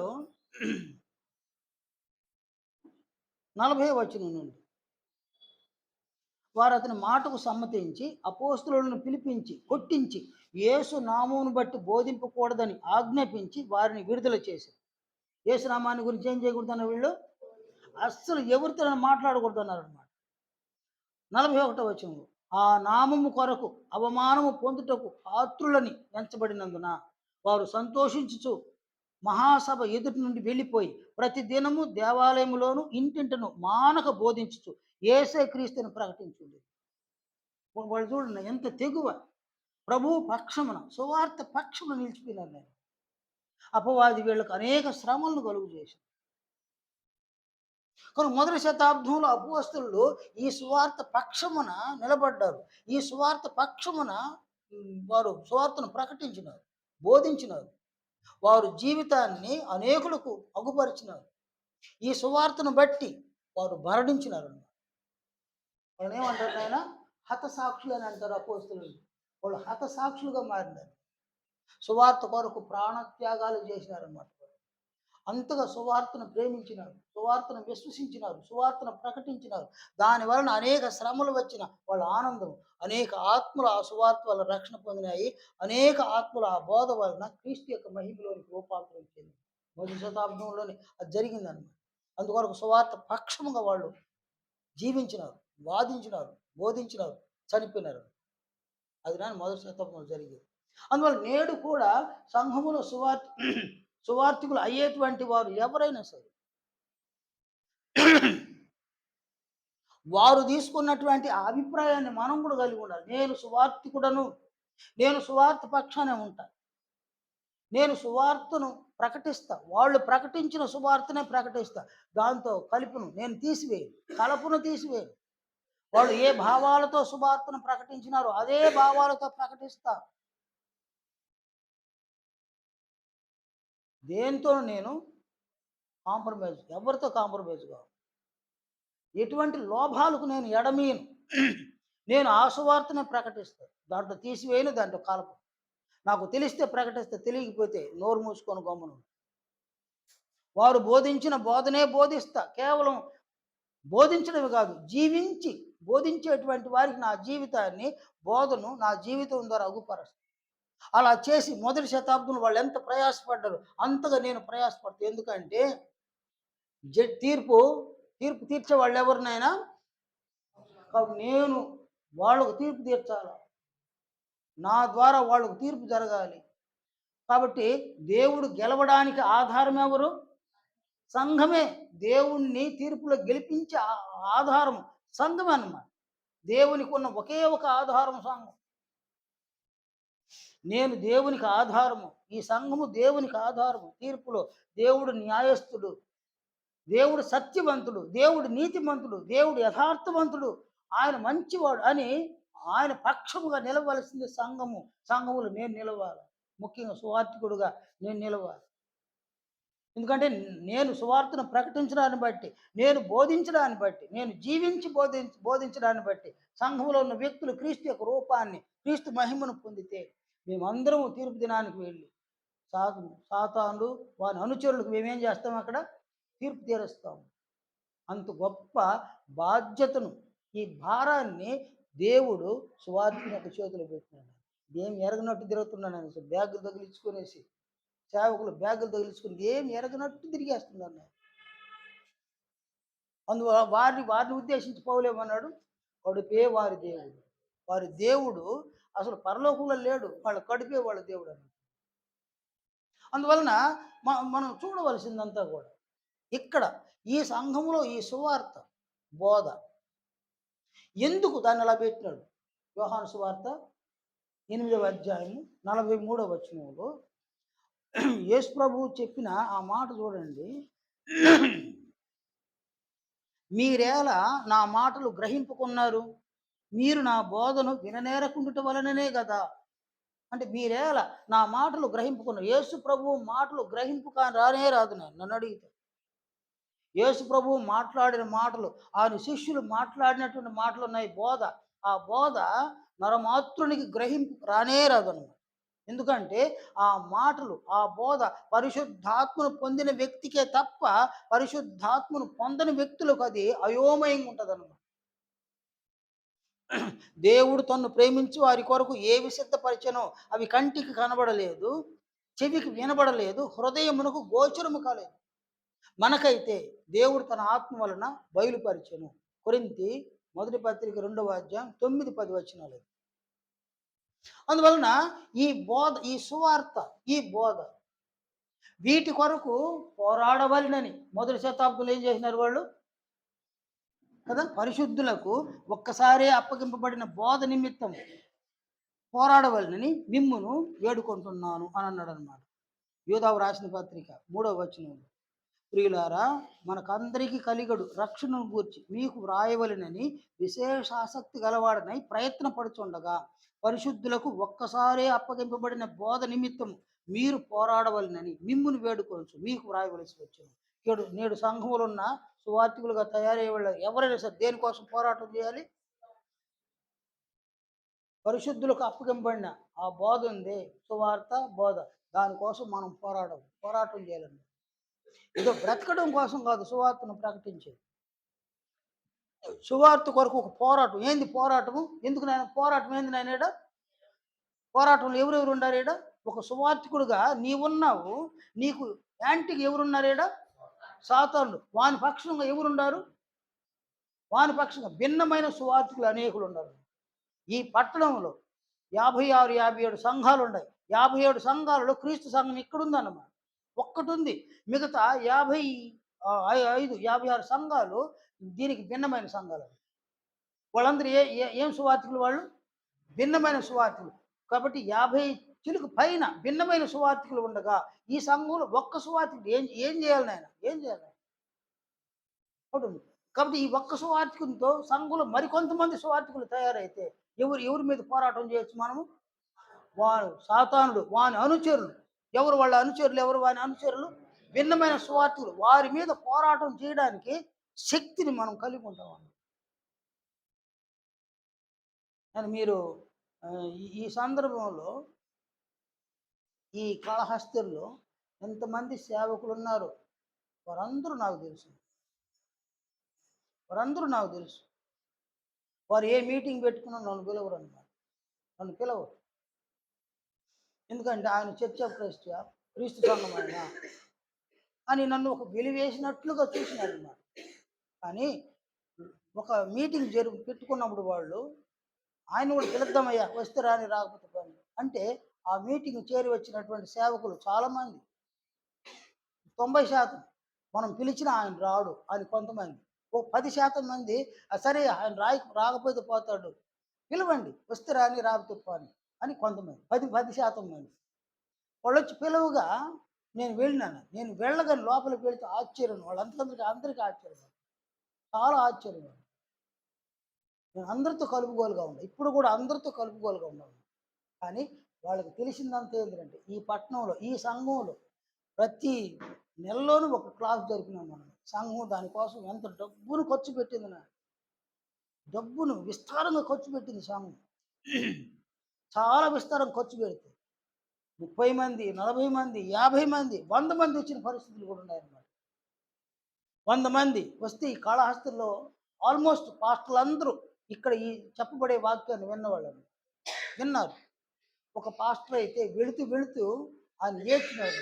బస్ స్టాండ్లో కూర్చొని నేర్చుకున్నాడు అనమాట. బాలస్వామి చూసేసి సీన్ చూసేసి, బ్రదర్ ఎందుకు ఏడుస్తున్నారు మీరు? ఎందుకు ఏడుస్తున్నారు అని అడిగినాడు.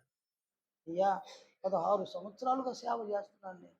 ఈరోజు రవికుమార్ గారు చెప్పిన వాక్యం, ఆ వాక్యాన్ని బట్టి చూస్తే 16 సంవత్సరాలు వ్యర్థమైపోయింది నా జీవితం అని ఓరని ఏడ్చాడు.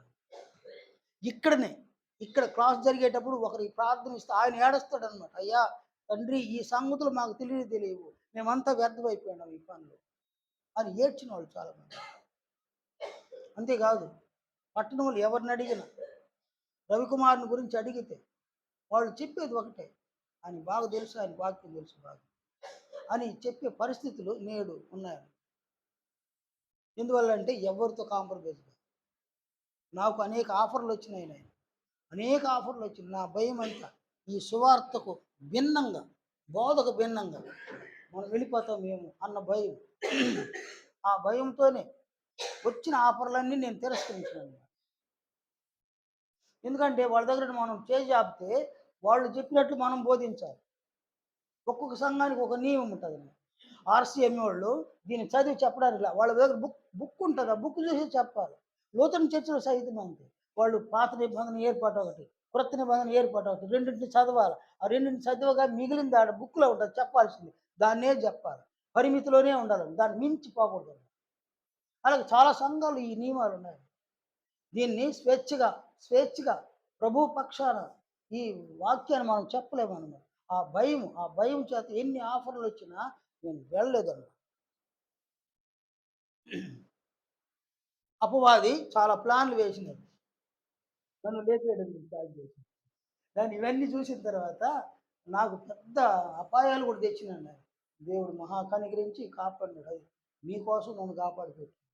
కాబట్టి ఇక్కడ ఈ సువార్త, ఈ బోధ, ఇందులో ఉన్నటువంటి ఆజ్ఞలు, ఆదాము అవ్వలు ఆజ్ఞల విషయంలో విఫలమైనారు. ఇశ్రాయేలీయులు ధర్మశాస్త్రం విషయంలో విఫలమైనారు. సంఘములో దేవుడు క్రీస్తు ద్వారా ఇచ్చిన ఆజ్ఞల విషయంలో కొంతమంది సఫలులై క్రీస్తు యొక్క మహిమను పొందే విధంగా దేవుడు సంఘమును ఏర్పాటు చేసినాడు. ఈ సంఘాన్ని చూస్తే ఇతనికి ఏందినైనా భయం అన్నమాట. సంఘాన్ని చూస్తే భయం. ఇక్కడ కూడా ఈ భిన్నమైన సువార్తను, భిన్నమైన బోధన తీసుకొచ్చి సంఘంలో అతను చేర్చి వేసినాడు. ఈ పని ఎప్పుడు చేసినాడు? మొదటి శతాబ్దంలోనే చేసినాడు. మత్తయి అపోస్తుల కార్యం 15వ అధ్యాయం చూడండి. అక్కడ వాడు ఏం చేసినాడని మనకు అర్థమవుతుంది. క్రీస్తు నామమునే రక్షణ అని అపోస్తులు ప్రకటించగా, ఇక్కడ భిన్నమైన సువార్తికులు వచ్చి ఏం ప్రకటించినారు సంఘంలో చూడండి. అపోస్తుల కార్యం 15వ అధ్యాయం మొదటి వచనం చూడండి. కొందరు యూదయ నుండి వచ్చి, మీరు మోషే నియమించిన ఆచారం చొప్పున సున్నతి పొందితేనే కానీ రక్షణ పొందలేరని సహోదరులకు బోధించింది. అక్కడేం బోధించినారు నాయన? అపోస్తులు ఎక్కడైనా సున్నతి పొందితేనే రక్షణను బోధించినారా? వాళ్ళు ఎక్కడ బోధించలే. కానీ ఇక్కడ అపవాది ఎక్కడి నుంచి పంపించినాడు? యూదయ అంటే సంఘం, యెరూషలేం దగ్గర. యూదయ రాష్ట్రంలోని యెరూషలేం పట్టణం ఉంది. యెరూషలేంలో సంఘం ఏర్పడింది. యూదయలో కూడా సంఘం ఏర్పడింది. సంఘముల నుంచి వచ్చినటువంటి వ్యక్తులు ఇక్కడికి వచ్చి, మీరు మోషే నియమించిన ఆచారాన్ని అనుసరించి సున్నతి పొందితేనే రక్షణ పొందుతారు అని ఏ సువార్తది? భిన్నమైన సువార్తను మొదటి శతాబ్దంలోనే ప్రకటించేది. ఇది పౌలు విన్నాడు. పౌలు విని వారు చాలా తర్కించేసినారు అన్నమాట. పౌలు విని ఏం చేసినారు చూడండి ఆయన 2వ వచనం నుండి. పౌలునకును బర్నబాకును వారితో విశేష వివాదమును తర్కమును కలిగినప్పుడు. కాబట్టి వాళ్ళతో ఏం చేసినారు నాయన? భిన్నమైన స్వార్థికులతో వివాదము, తర్కము జరిగిందనమాట. ఈ తర్కము వివాదంలో ఏమైనారు వాళ్ళు? పౌలు బర్నబా ఏమైనారు? ఆయన వాళ్ళు ఏం చేసినారు? ఇదేది అర్థమే కాకుండా ఏం చేసినారంటే, ఈ అంశము విషయమై పౌలును బర్నబాయు తమలో మరి కొందరును యెరూషలేమునకు అపోస్తుల యొద్దకును పెద్దల యొద్దకును వెళ్ళవల్లని సహోదరులు నిర్ణయించారు. అయ్యా, మీకు తెలియలేదు ఈ విషయము. ఎవరికి తెలిసి ఉంటుంది? యెరూషలేములో ఎవరున్నారు? అక్కడ అపోస్తులు ఉన్నారు. ఎవరు వాళ్ళు? యేసు ప్రభు దగ్గర ట్రైనింగ్ పొందినోళ్ళు. అక్కడే కదా సంఘం ఏర్పడింది. వాళ్ళ దగ్గరికి పొందిన సంఘం వాళ్ళని పంపించేసింది. వాళ్ళు వెళ్ళినారు. వెళ్ళిన తర్వాత 7వ వచనం నుంచి చూడండి ఆయన. సహోదరులారా, వాళ్ళు 6వ వచనంలో, అప్పుడు అపోస్తులను పెద్దలను ఈ సంగతిని గురించి ఆలోచించుటకు కూడి వచ్చింది. ఏ సంగతిని గురించి? సున్నతి పొందితేనే రక్షణ, సువార్తను విని విశ్వసించి బాప్తిసం పొందితే రక్షణ. ఈ సంగతిని గురించి వాళ్ళు ఏం చేసినారని కూడి వచ్చి బహు తర్కం జరిగిన తరువాత పేతురు లేచి వారితో ఇట్లనెను, సహోదరులారా, ఆరంభమందు అన్ని జనులు నా నోట సువార్త వాక్యం విని విశ్వసించులాగున మీలో నన్ను దేవుడు ఏర్పరచుకోనని మీకు తెలియను. మరియు హృదయములను ఎరిగిన దేవుడు మనకు అనుగ్రహించినట్టుగానే వారికి పరిశుద్ధాత్మను అనుగ్రహించి వారిని గూర్చి సాక్ష్యం ఇచ్చాను. వారి హృదయములను విశ్వాసం వలన పవిత్రపరిచి మనకును వారికి ఏ భేదమైనను కనుపరచలేదు, శిష్యుల లేదు గనుక మన పితరులైనను మనమైనను మోయలేని కాడి. ఏమన్నాడు ఆయన? పితరులైనను మనమైనను మోయలేని కాడి ఏందది? ధర్మశాస్త్రం దాంట్లోనే కదా ఈ నియమం, సున్నతి అనే నియమం ఉండేది. మనం మోయలేని కాడిని శిష్యుల మెడ మీద పెట్టి మీరెందుకు దేవుని శోధిస్తున్నారు అదేనా. ప్రభు అయిన యేసు కృపచేత మనము రక్షణ పొందుదుమని నమ్ముతున్నాము కదా, అలాగే వారును రక్షణ పొందుదురని అపోస్తులు ఏం తేల్చేసినారాడ. సున్నతి పొందితే రక్షణ కాదు, ప్రభు అయిన యేసు నామమునందు విశ్వాసం ఉంచితే రక్షణ అని అపోస్తులు తెలియజేసినారన్నమాట. కాబట్టి మొదటి శతాబ్దంలోనే అపవాది సంఘములోనికి ఒక భిన్నమైన సువార్తను తీసుకొని వెళ్ళి మోషే నియమించిన ఆచారం చొప్పున సున్నతి పొందితేనే రక్షణ అని అనేసినారు. వాళ్ళు కలవర పడిపోయినారు అనమాట. అనుజనులు సున్నతి చేసుకోలే వాళ్ళు ఈ వాక్యాన్ని విని, భిన్నమైన సువార్తను విని కలవర పడిపోయి, మేము సున్నతి పొందలేదు కదా, మాకు రక్షణ లేదా అని వాళ్ళు కలవరపడి, అనుజనులు కలవర పడిపోయినారు సంఘంలో. వాళ్ళు ఎప్పుడు కలవరపడ్డారో అప్పుడు పౌలు బర్నబా అపోస్తుల దగ్గరికి వెళ్ళిపోయారు. యెరూషలేం పట్టణానికి వెళ్ళి ఆ సమస్య పరిష్కారాన్ని అక్కడ తెలుసుకొని వచ్చినారన్నమాట. కాబట్టి సాతానుడు మొదటి శతాబ్దపు సంఘంలోనే ఒక భిన్నమైన సువార్తను తీసుకుపోయినాడు. అలాగే భిన్నమైన బోధన కూడా సంఘంలో వాడు ఆ రోజు తీసుకొని వెళ్ళినాడు. ఈ లేఖనాన్ని చూడండి ఆయన ప్రకటన గ్రంథంలో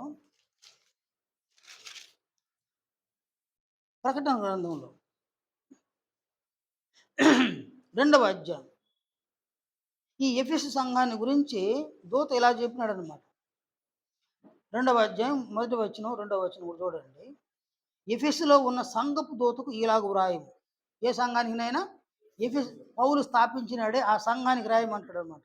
7 నక్షత్రములు తన కుడి చేత పట్టుకొని 7 దీపస్తంభముల మధ్య సంచరించువాడు చెప్పు సంగతులేవనగా, నీ క్రియలను, నీ కష్టమును, నీ సహనమును నేను ఎరుగుదును. నీవు దుష్టులను సహింపలేవనియు. ఏమన్నాడు? ఆ సంఘం ఏం చేయలేదు? దుష్టులను సహించల. అపోస్తులు కాకయే తాము అపోస్తులమని చెప్పుకొని వారిని పరీక్షించి వారు అబద్ధికులని నీవు కనుగొంటివనియు. ఆ సంఘం ఏం చేసింది నాయన? అప్పుడు అపోస్తులు కాదు, ఎవరు వాళ్ళు? దొంగ అపోస్తులు. ఈ దొంగ అపోస్తులు ప్రవేశపెట్టింది ఎవరు? సాతానుడు అన్నమాట. సాతానుడు అన్నమాట. కొరింథీ 2వ పత్రిక 11వ అధ్యాయం 11వ అధ్యాయం కొరింథీ 2వ పత్రిక 11వ అధ్యాయం 13వ వచనం 14వ వచనం. ఏలయనగా అట్టివారు క్రీస్తు యొక్క అపోస్తుల వేషము ధరించుకుని వారి ఉండి దొంగ అపోస్తులను మోసగాండ్రకు పనివారినై ఉన్నారు. ఈ దొంగ అపోస్తులను ఎఫెసు సంఘంలోని పంపించింది ఎవరు? సాతాను. ఆ దొంగ అపోస్తులకు ఏం ప్రకటించాలాడ? భిన్నమైన సువార్తను, భిన్నమైన బోధన బోధించాలని ఎఫెసు సంఘం ఏం చేసింది? కనుక్కునేసింది. వాళ్ళని అంగీకరించి చాలు అనేసి వారిని తరిమేసింది అనమాట. కాబట్టి ఆనాడు సంఘాలు అపోస్తుల బోధ సువార్త విషయంలో వాళ్ళు భలే పర్ఫెక్ట్గా ఉండాలన్నమాట. చాలా పర్ఫెక్ట్. నేడు మన సంఘంలో కూడా అలా ఉండాలి.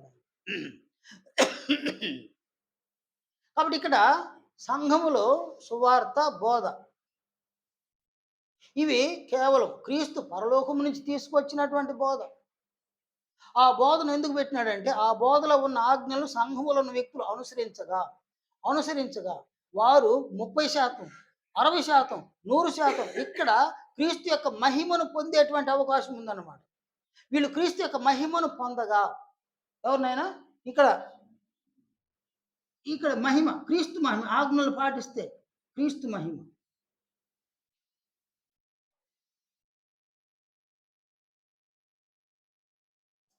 ఈ క్రీస్తు మహిమను పొందగా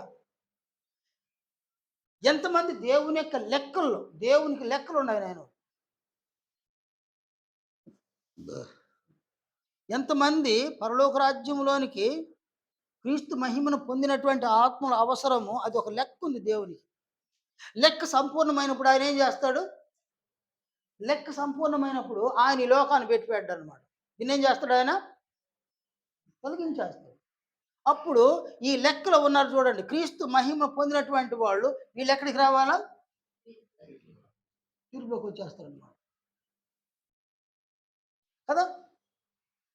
నెక్స్ట్ తీర్పులోకి మరెవరు రావాలి? మత్తయి సువార్త 25వ అధ్యాయంలో, మత్తయి 25వ అధ్యాయం యేసు ప్రభు సెలవిచ్చిన ఈ మాటలు చూడండి. 25వ అధ్యాయము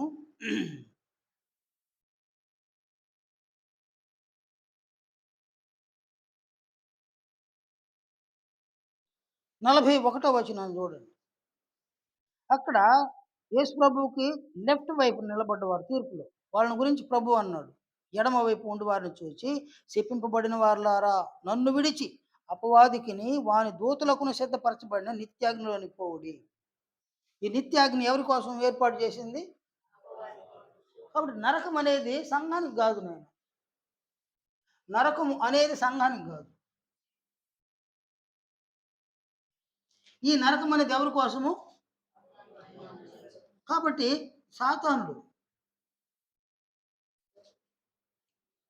వాని అనుచరుడు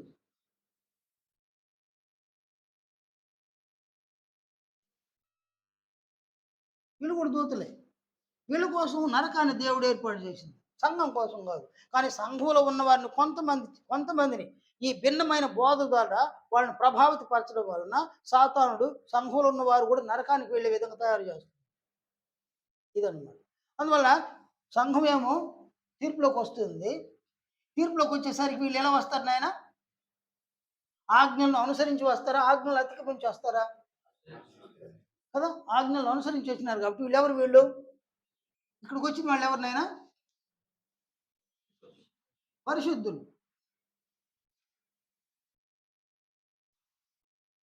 కాబట్టి పాతాళ లోకంలో ఉన్న దూతలు, అలాగే లోకంలో ఉన్నటువంటి సాతాను వాని అనుచరులు వాళ్ళు వస్తారనమాట. వీళ్ళందరూ కూడా సాతాను వాని అనుచరులు. వీళ్ళు పరిశుద్ధులైతే వీళ్ళెవరు? వీళ్ళు పాపులను. పాపులని ఎవరి ద్వారా వాళ్ళు రుజువు చేయబడతారు? పరిశుద్ధుల ద్వారా వాళ్ళు పాపులను రుజువు చేయబడతారు. కాబట్టి వాళ్ళకి తీర్పు తీర్చేది ఎవరు? పరిశుద్ధులు. ఇలా పరిశుద్ధులు అవ్వడానికి కారణం ఏంది? ఆజ్ఞలను అనుసరించి జీవించడం. కనుక ఇక్కడ ఈ వర్క్ అంతా కూడా పరిశుద్ధులుగా తీర్పులోకి వెళ్ళేటువంటి ఈ వర్క్ ఎవరి చేతులు పెట్టినాడు దేవుడు? సువార్తికుని చేతులు పెట్టినాడు. ఈ వర్క్ అంతా కూడా ఆయన సువార్తికుని చేతులు పెట్టినాడు. కనుక ఒక సువార్తికుడు ఏదో బ్రతుకు తెరువు కోసం కాదు ఈ పని చేయాల్సింది. బ్రతకడం ఏముంది నాయన? మనుషులు బతికిపోతూ ఉన్నారన్నమాట. కోటీశ్వరుడు బ్రతుకుతున్నాడు, లక్షాధికారి బ్రతుకుతూ ఉన్నాడు. అదేనా? దారిద్ర్య రేఖకు దిగువన ఉన్నవారు బతికిపోతున్నారు. అంటే దరిద్రులు బతుకుతూ ఉన్నారు. ఇంతెందుకు నాయన, అడుక్కు తినేవాళ్ళు కూడా బతుకుతున్నారు. బ్రతకడం పెద్ద విశేషమేం కాదు. పానుపు మీదనే పండుకుంటే అదే పండుకోవడం అంటే అదే ఉత్తి మాట. నేను నేల మట్టిలో పడుకొని నిద్రపోవాలి చాలా మంది ఉన్నారు. వాటికంటే వీడి బాగా హ్యాపీగా నిద్రపోతున్నారు. పరమాన్నం తింటేనే తిన్నట్టు అని అనుకోవడం కాదు, పచ్చడి మెతుకులు తిని కూడా సంతోషంగా ఉండేవాళ్ళు చాలా మంది ఉన్నారు. బ్రతకడం కోసం తినాలి, బ్రతకడం కోసమే తినాలి. మరేది చేసుకున్నది బ్రతకలేరనమాట. నేను మంచి మంచి బట్టలు వేసుకొని తిరుగుతాను, నేను మానేసి వాడు తినడం మానేస్తే వాడేమవుతాడు? వాడు చచ్చిపోతాడు.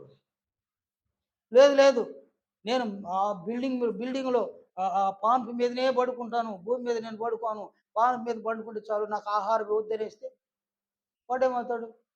వాడు చచ్చిపోతాడు. నాకు డబ్బులు ఉన్నాయి విస్తారంగా, నేను బంగారం అంతా వేసుకొని తిరుగుతాను, నాకు అన్నమే వద్దనుకుంటే, ఆహారం వద్దనుకుంటే వాడు చేస్తాడు. ఈ తమిళనాడు ఎవరో ఒకడు చూసినాను నేను ఒక్కొక్క ఉంగరం ఒక్కొక్క 20 గ్రాములు 30 గ్రాములు ఉండదు. నేను 5 వేళ్లకు ఉంగరాలు అనమాట, అంతా బంగారు. వాడు మెడలో చైన్ లాగా లేదు. అది ఎలా ఉందంటే రోప్ అంటారు చూడు, లారీలకు కడతారే, చాంతాడు లాగా వేసి పెట్టుకున్నాడు. ఆయన చాంతాడు లాగా వేసి పెట్టుకున్నాడు. వాడు అనుకున్నాడు నాకు ఈ బంగారు వేజాలు ఆహారం వద్దనుకుంటే చస్తాడు. బ్రతకడానికి ఆహారం కావాలి. అది పచ్చడి మెతుకులైన శరీరాన్ని బ్రతికిస్తుంది. కానీ ఇక్కడ ఒక సువార్థికుడు నేను బ్రతకడానికి ఈ పని చేస్తాను అని అనుకుంటే ఇది చేయలేడు అనమాట. ఈ వర్క్ సఫలం కానే కాదనమాట. నేను సువార్థికుడును. నాకు ఆహారం లేకపోయినా పర్వాలేదు. నాకు వస్త్రాలు లేకపోయినా పర్వాలేదు. ఇల్లు లేకపోయినా పర్వాలేదు. నాకు వాకిలు లేకపోయినా పర్వాలేదు.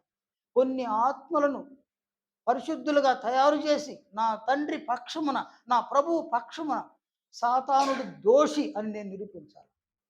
వాడు దోషి అని నేను నిరూపించాలి. దానికోసం ప్రయాసపడతా. సాతాను నన్ను వదలడు. వాడు ఎన్ని శ్రమలను పెడతాడు నాకు. ఎన్ని ఇబ్బందుల పాలన చేస్తాడు. వాటన్నిటిలో ఆయన నన్ను కనికరిస్తాడు. రూట్ రైట్ అయితే ఆయన కనికరించేస్తాడు. నా లక్ష్యం మాత్రం తీర్పులో సాతానునికి తీర్పు తీర్చే వ్యక్తులుగా నేను ఒకరిని తయారవుతా. నా ద్వారా కొంతమందిని తయారు చేస్తా. అంతిమంగా నా ప్రభు పక్షాన, నా తండ్రి పక్షాన నాకేం వెళ్ళ. నా ప్రభు నా తండ్రి చాలు నాకు. సువార్త పక్షం నిలిచిపోతాను. అపోస్తుల బోధ పక్షం నిలిచిపోతాను. నాకు ఇంకేం పడలే. ఇంకేం పడలేదు నాకు. అది తప్పితే నాకేం పడలేదు అనుకోరాను నువ్వు. నువ్వు క్షేమంగా ఉంటావు. నువ్వు బాగుంటావు. ఎందుకంటే తన కుమారుని యొక్క సువార్త పక్షమున, తన కుమారుని యొక్క బోధ పక్షంలో నీవుంటే దేవుడు నిన్ను వదలడు. వదలడు. అస్సలు వదలడు నాయన. నీ అవసరాలు ఏవో తీరుస్తాడు. నువ్వు ఆశ్చర్యపోతావు అన్నమాట. నీ అవసరాలు తీరిస్తే నువ్వు ఆశ్చర్యపోతావు. నేను ఆగస్టు 15 ఒక క్లాస్ పెట్టినాడు. నేను వస్తున్న క్లాస్ బిఎన్ కంటికి దాటిన ఒక సమస్య. మా బావమరిది ఫోన్ చేసి కేవీపురంలో ఇంటికాడ పనే చేయనికుండా చేస్తున్నాడు మీ తమ్ముడు పిల్లకాయలు. నువ్వు తిరుక్కొని వచ్చి అంటాడు. క్లాస్కి వెళ్తున్నానే అంటాను. లేదు నువ్వు తిరుక్కొని వచ్చాను. చూడండి ఆ బిడ్డలు లేక క్లాస్ అరేంజ్ చేసుకున్నారు. ఆ క్లాస్కి వెళ్తూ ఉంటే బియ్యాన్ని కంటి దాటినాను 4-5 సార్లు ఫోన్ నేను కట్ చేసి వచ్చేసిందండి. క్లాసు జరిపేంత వరకు వేరే ఆలోచనే లేదు నాకు. వేరే ఆలోచన అయితే లేదు నాకు. ఆడేం చెప్పాలనుకున్నాను దేవుడు మీకేం మొత్తం వినిపించేసినాడు. చివరి ప్రార్థన అన్నావు. ఆమెనన్న తర్వాత ఆడ ఏం జరిగింది సమస్య వాడు పాపం ఫోన్ చేసినాడు. ఫోన్ల మీద ఫోన్ చేసినాడు. ఏం జరిగింది అక్కడ నుంచి వచ్చి నేను పిలిచిన బస్ దిగినాను. నిన్ను పిలిచినాను. నేను బైక్ తీసుకొచ్చిన అట్నే వెళ్ళిపోయినాను. ఇంటికి కూడా రాలేదు నేను. అక్కడికి పోతే ఏం లేదు, చల్లగా అంత పరిస్థితులు అంతా చల్లగా. వాళ్ళు ఉన్నారు. మా తమ్ముడు పిల్లకాయలు ఉన్నారు. నన్ను చూసినారు. ఏం మాట్లాడడానికి ఏం లేదు. నేను సైలెంట్గా ఉన్నారు. నేను ఇంటికాడికి వెళ్ళినాను, చూసుకున్నాను. నా భార్య, అబ్బాయి వాళ్ళు ఇట్టంతా మాట్లాడినారు. నేను అంటే సరే మాట్లాడతారు. నేను మనుషులు కదా మాట్లాడి ఉంటారు కానీ అన్నాను. ఆ తర్వాత కాసేపు అక్కడ ఉండేసి రాత్రి 10 అయిపోయింది. బైక్ వేసుకుని వచ్చేసినాము. కాబట్టి సమస్య ఏదైనా సమస్య నీ పక్షాన ఆయన ఉంటాడు. మన పక్షాన ఆయన ఉంటాడు. ఎంత సమస్య. ఎందుకంటే తన కుమారుని యొక్క సువార్త పక్షాన మనం ఉంటే, తన కుమారుని యొక్క బోధ పక్షాన మనం ఉంటే ఆయన వదులుతాడు మనం. ఒక విధంగా చెప్పాలంటే ఆయన ఒక విధంగా చెప్పాలంటే సాతానుడు తీర్పులోకి వస్తాడు కదనైనా. సాతానుడు తాను నిర్దోషం నిరూపించుకోవాలి. సాతానుని దోషి అని నిరూపించాల్సింది ఎవరు? దేవుని పక్షాన సంఘము. ఆ సంఘములో ఉన్న మనమే ఆయనకి దిక్కు. ఎవరికి? పచ్చిగా చెప్పాలంటే మనమే ఆయనకి దిక్కు అనమాట. దేవుడికి దిక్కు నిజమే. ఆయన మన దిక్కు, మనం ఆయన మన తండ్రి, మనం ఆయన పిల్లలం అన్నమాట. నా తండ్రికి జరిగిన సమస్య నాది అని కదా మనం తీసుకోవాలి. నా తండ్రిని వాడు అవమానపరుస్తాడు, ఎంతటోడు వాడు అని మనం ఫీల్ అవ్వాలన్నమాట. నా తండ్రిని అంత పరిశుద్ధుడు ఆయన్ని వాడు ఫెయిల్ చేస్తాడు. వాడు ఎట్ట ఫెయిల్ చేస్తాడు చూస్తాను నేను అన్నది ఎవరు భావన కావాలా? సువార్థికుడి యొక్క భావన. అతడు బోధిస్తే సఫలం అన్నమాట. కాబట్టి ఇక్కడ ఒక సువార్థికుడు అపోస్తలుల యొక్క సిద్ధాంతమును పట్టేసుకోవాలి. దాంట్లో నుంచి ఏది తీసేయకూడదు, దాంట్లో కలపకూడదు అన్నమాట. చచ్చిపోవచ్చు కానీ దాంట్లో నుంచి తీసేయకూడదు, దాంట్లో కలపకూడదు. అంతిమంగా వాళ్ళేం ప్రకటించినారో అదే, వాళ్ళేం బోధించినారో అంతే. దానికి వేరేదేది కలపను, వేరే దాంట్లో నుంచి ఏది తీసేయదు. అలా తీసేస్తే ఆయన ఏం చేస్తాడు కదా? ఆయన దృష్టి మన మీద ఉండదు అనమాట. మనం శాపగ్రస్తులు అయిపోతాం. కానీ ఈ రూట్లు ఎలాగ ఉండిపోతే సువార్త పక్షాన, బోధ పక్షాన అలాగే నిలిచిపోతే అనేకులకు మేలు జరుగుతుందన్నమాట. అనేకులు సంఘములకు చేరతారు. సంఘంలో ఉన్నవాళ్ళు ఈ ఆజ్ఞలను అనుసరిస్తారు. అనుసరించి ఎవరిని ఫెయిల్ చేస్తారేట? దేవుడు ఏం చేస్తాడు ఆయన? మనుషులే నా ఆజ్ఞలను అనుసరించగా దూతలు మీరెందుకు అనుసరించలేకపోయినారని తీర్పులో ప్రశ్న వేస్తాడు. ఆ ప్రశ్నకి వాడి దగ్గర సమాధానం ఉందా? లేదు. సమాధానం లేదు కాబట్టి సంఘాన్ని కూడా పాడు చేయడానికి వాడు ప్లాన్ చేస్తున్నాడు. అందువలన సంఘములో ఉన్న మీరు నాయన సువార్థికులుగా ఎవరైనా తయారైతే ఆయన కనికరం కావాలా? వీళ్ళు ఎవరికైనా ఆయన కనికరం కావాలి. సువార్థికులుగా తయారైతే అపోస్తుల సిద్ధాంతమును అలా పట్టేసుకోవాలి. సువార్త భిన్నమైన సువార్త కాదు, అపోస్తులు ప్రకటించిన సువార్త పక్షాన ఉంటా, దాంతో కలపను, దాంట్లో నుంచి తీసివేయాలి. అలాగే వారి బోధ, అపోస్తుల బోధ, అది జీవితాన్ని మార్చే శక్తి ఉంది దానికి.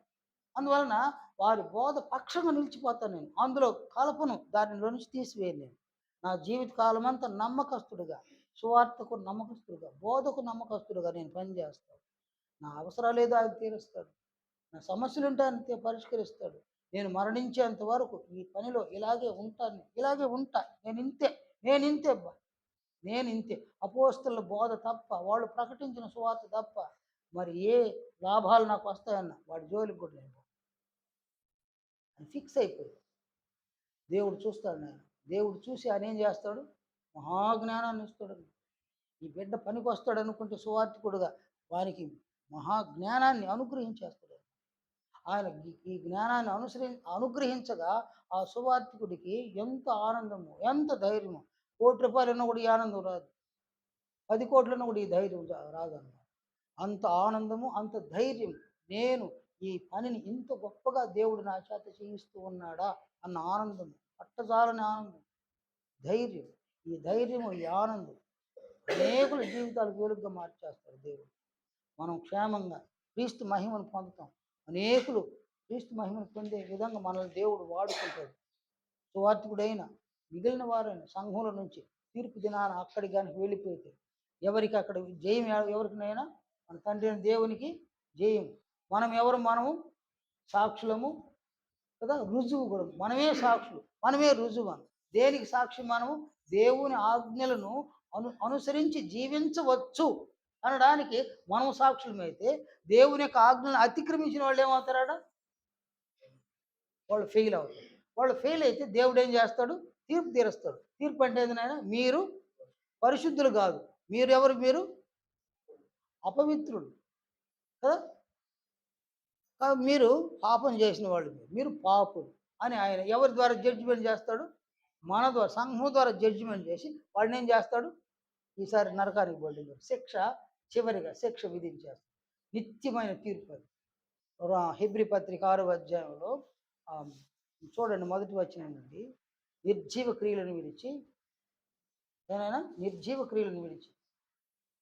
మారు మనసు పొందుటయు, దేవుని యందలి విశ్వాసమును కదా, మారు మనసు పొందుటయు, దేవుని యందలి విశ్వాసమును, అయినా బాప్తిస్మములను కూర్చిన బోధయు, హస్త నిక్షేపణను, మృతుల పునరుద్ధానమును, నిత్యమైన తీర్పు.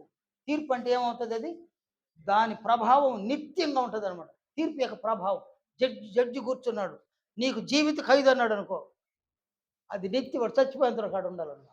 ఇది నిత్యమైన తీర్పు అనమాట. ఒక్కసారి మీరు నరకానికి అనేసినాడు, సాతానుడు అని అనుచరులు ఎక్కడుండాలనైనా నిత్యం ఎక్కడుండాలి వాళ్ళిక?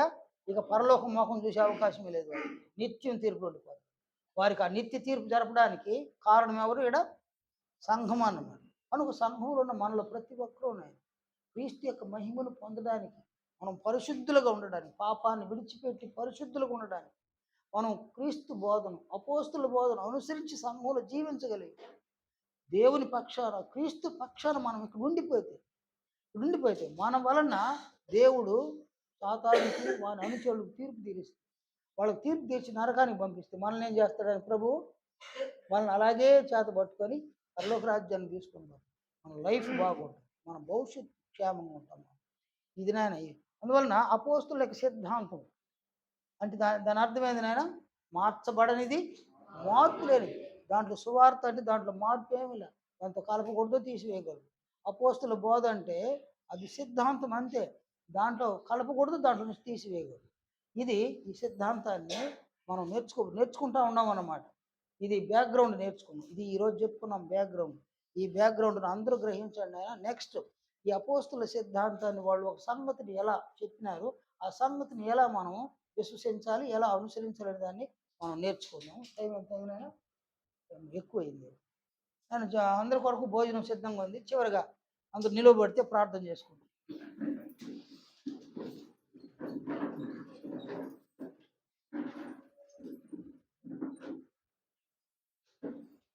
మహాపరిశుద్ధుడైన మా తండ్రి, మహామహిమ కలిగినటువంటి మా నాయన, మీ కుమారుని యొక్క సువార్త ద్వారా మా ఆత్మలను రక్షించి, మీ కుమారుని యొక్క బోధను అనుసరించి జీవించే విధముగా సంఘములో మమ్మల్ని కనికరించినందుకు కొరకు తండ్రి, మీకు స్తుతులు స్తోత్రములు చెల్లిస్తున్నాము. తండ్రి, సంఘము ద్వారా అపవాదికి వాని అనుచరులకు తీర్పు తీర్చే విధముగా సంఘమును మీరు ఏర్పాటు చేసి ఉండగా, సంఘములో ఉన్న మీ బిడ్డలమైన మేమందరము కూడా తీర్పు దినమనాడు మీ పక్షమున మేము నిలువబడడానికి వీలుగా తండ్రి, క్రీస్తు యేసు యొక్క మహిమను పొందుటకు క్రీస్తు బోధను, అపోస్తుల బోధను అనుసరించి జీవించలాగా మమ్మల్ని కనికరించమని ప్రార్థిస్తున్నాం. తండ్రి, సంఘాన్ని మీరు కనికరించినారు నాయన. సంఘములో సువార్థికులను తయారు చేయడం వలన, సువార్తను విస్తరింప చేయడం వలన సాతాను ద్వారా నశించినటువంటి ఆత్మలను రక్షించడానికి, రక్షణ పొందినటువంటి ఆత్మలు క్రీస్తు యొక్క మహిమలోనికి ఎదుగుటకు బోధించడానికి వీలుగా సంఘములో సువార్థికులుగా తయారయ్యే ప్రతి బిడ్డను కనికరించమని, సువార్త పక్షమున, క్రీస్తు పక్షమున, బోధ పక్షమున, క్రీస్తు పక్షమున, దేవుని మీ పక్షమున మేము నిలిచి తండ్రి, మేము పోరాడడానికి, అపోస్తుల బోధన బట్టి పోరాడడానికి మమ్మల్ని కనికరించమని ప్రార్థిస్తున్నాం. దయతో సంఘములో సువార్థికులను తయారు చేయమని వేడుకుంటున్నాం నాయన. అయినా సంఘాన్ని, సంఘ కార్యక్రమాలు దీవించండి తండ్రి. మేమందరము తీర్పును దృష్టిలో ఉంచుకొని ప్రతి దినాన్ని గడపడానికి కనికరించండి నాయన.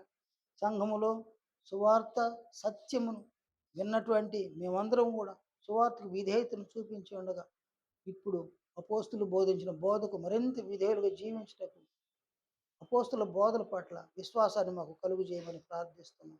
ప్రతి బిడ్డను దీవించండి తండ్రి, కనికరించండి. ఈ చిత్తం మీద తిరిగి మీ సముఖంలోకి మేము చేరి వచ్చేంత వరకు సహాయాన్ని దయచేయండి అయినా. లాగునని అనకాపల్లి ప్రాంతంలో 28, 29 తేదీల్లో సువార్త కార్యక్రమాన్ని సంఘం ద్వారా చేయవలసిన ఆవశ్యకతను మేము కలిగి ఉండగా, ఈ కార్యక్రమాన్ని అంతటిని కూడా మీకు మహిమకరంగా, మీ కుమారునికి మహిమకరంగా మేము చేయడానికి, సంఘముగా చేయడానికి మమ్మల్ని కనికరించండి తండ్రి. అక్కడ ఉన్నటువంటి సువార్థికుల మధ్యన ఏ సంగతులు వారికి వినిపించవలసిన ఆవశ్యకత ఉన్నదో ఆ సంగతులన్నీ కూడా ప్రభువు, అపోస్తులు బోధించిన సంగతుల నుంచి పరిశుద్ధాత్మ ద్వారా వినిపింపజేయుదురని కూడా ప్రార్థిస్తూ ఉన్నాం. మా ప్రార్థన మన్నించమని, ప్రతి బిడ్డను దీవించమని, మమ్మల్ని కనికరించుదురని క్రీస్తు యేసు పరిశుద్ధ నామమున ప్రార్థిస్తున్నాం తండ్రి. ఆమేన్. నేను అందరికీ వందనాలు ఆయన.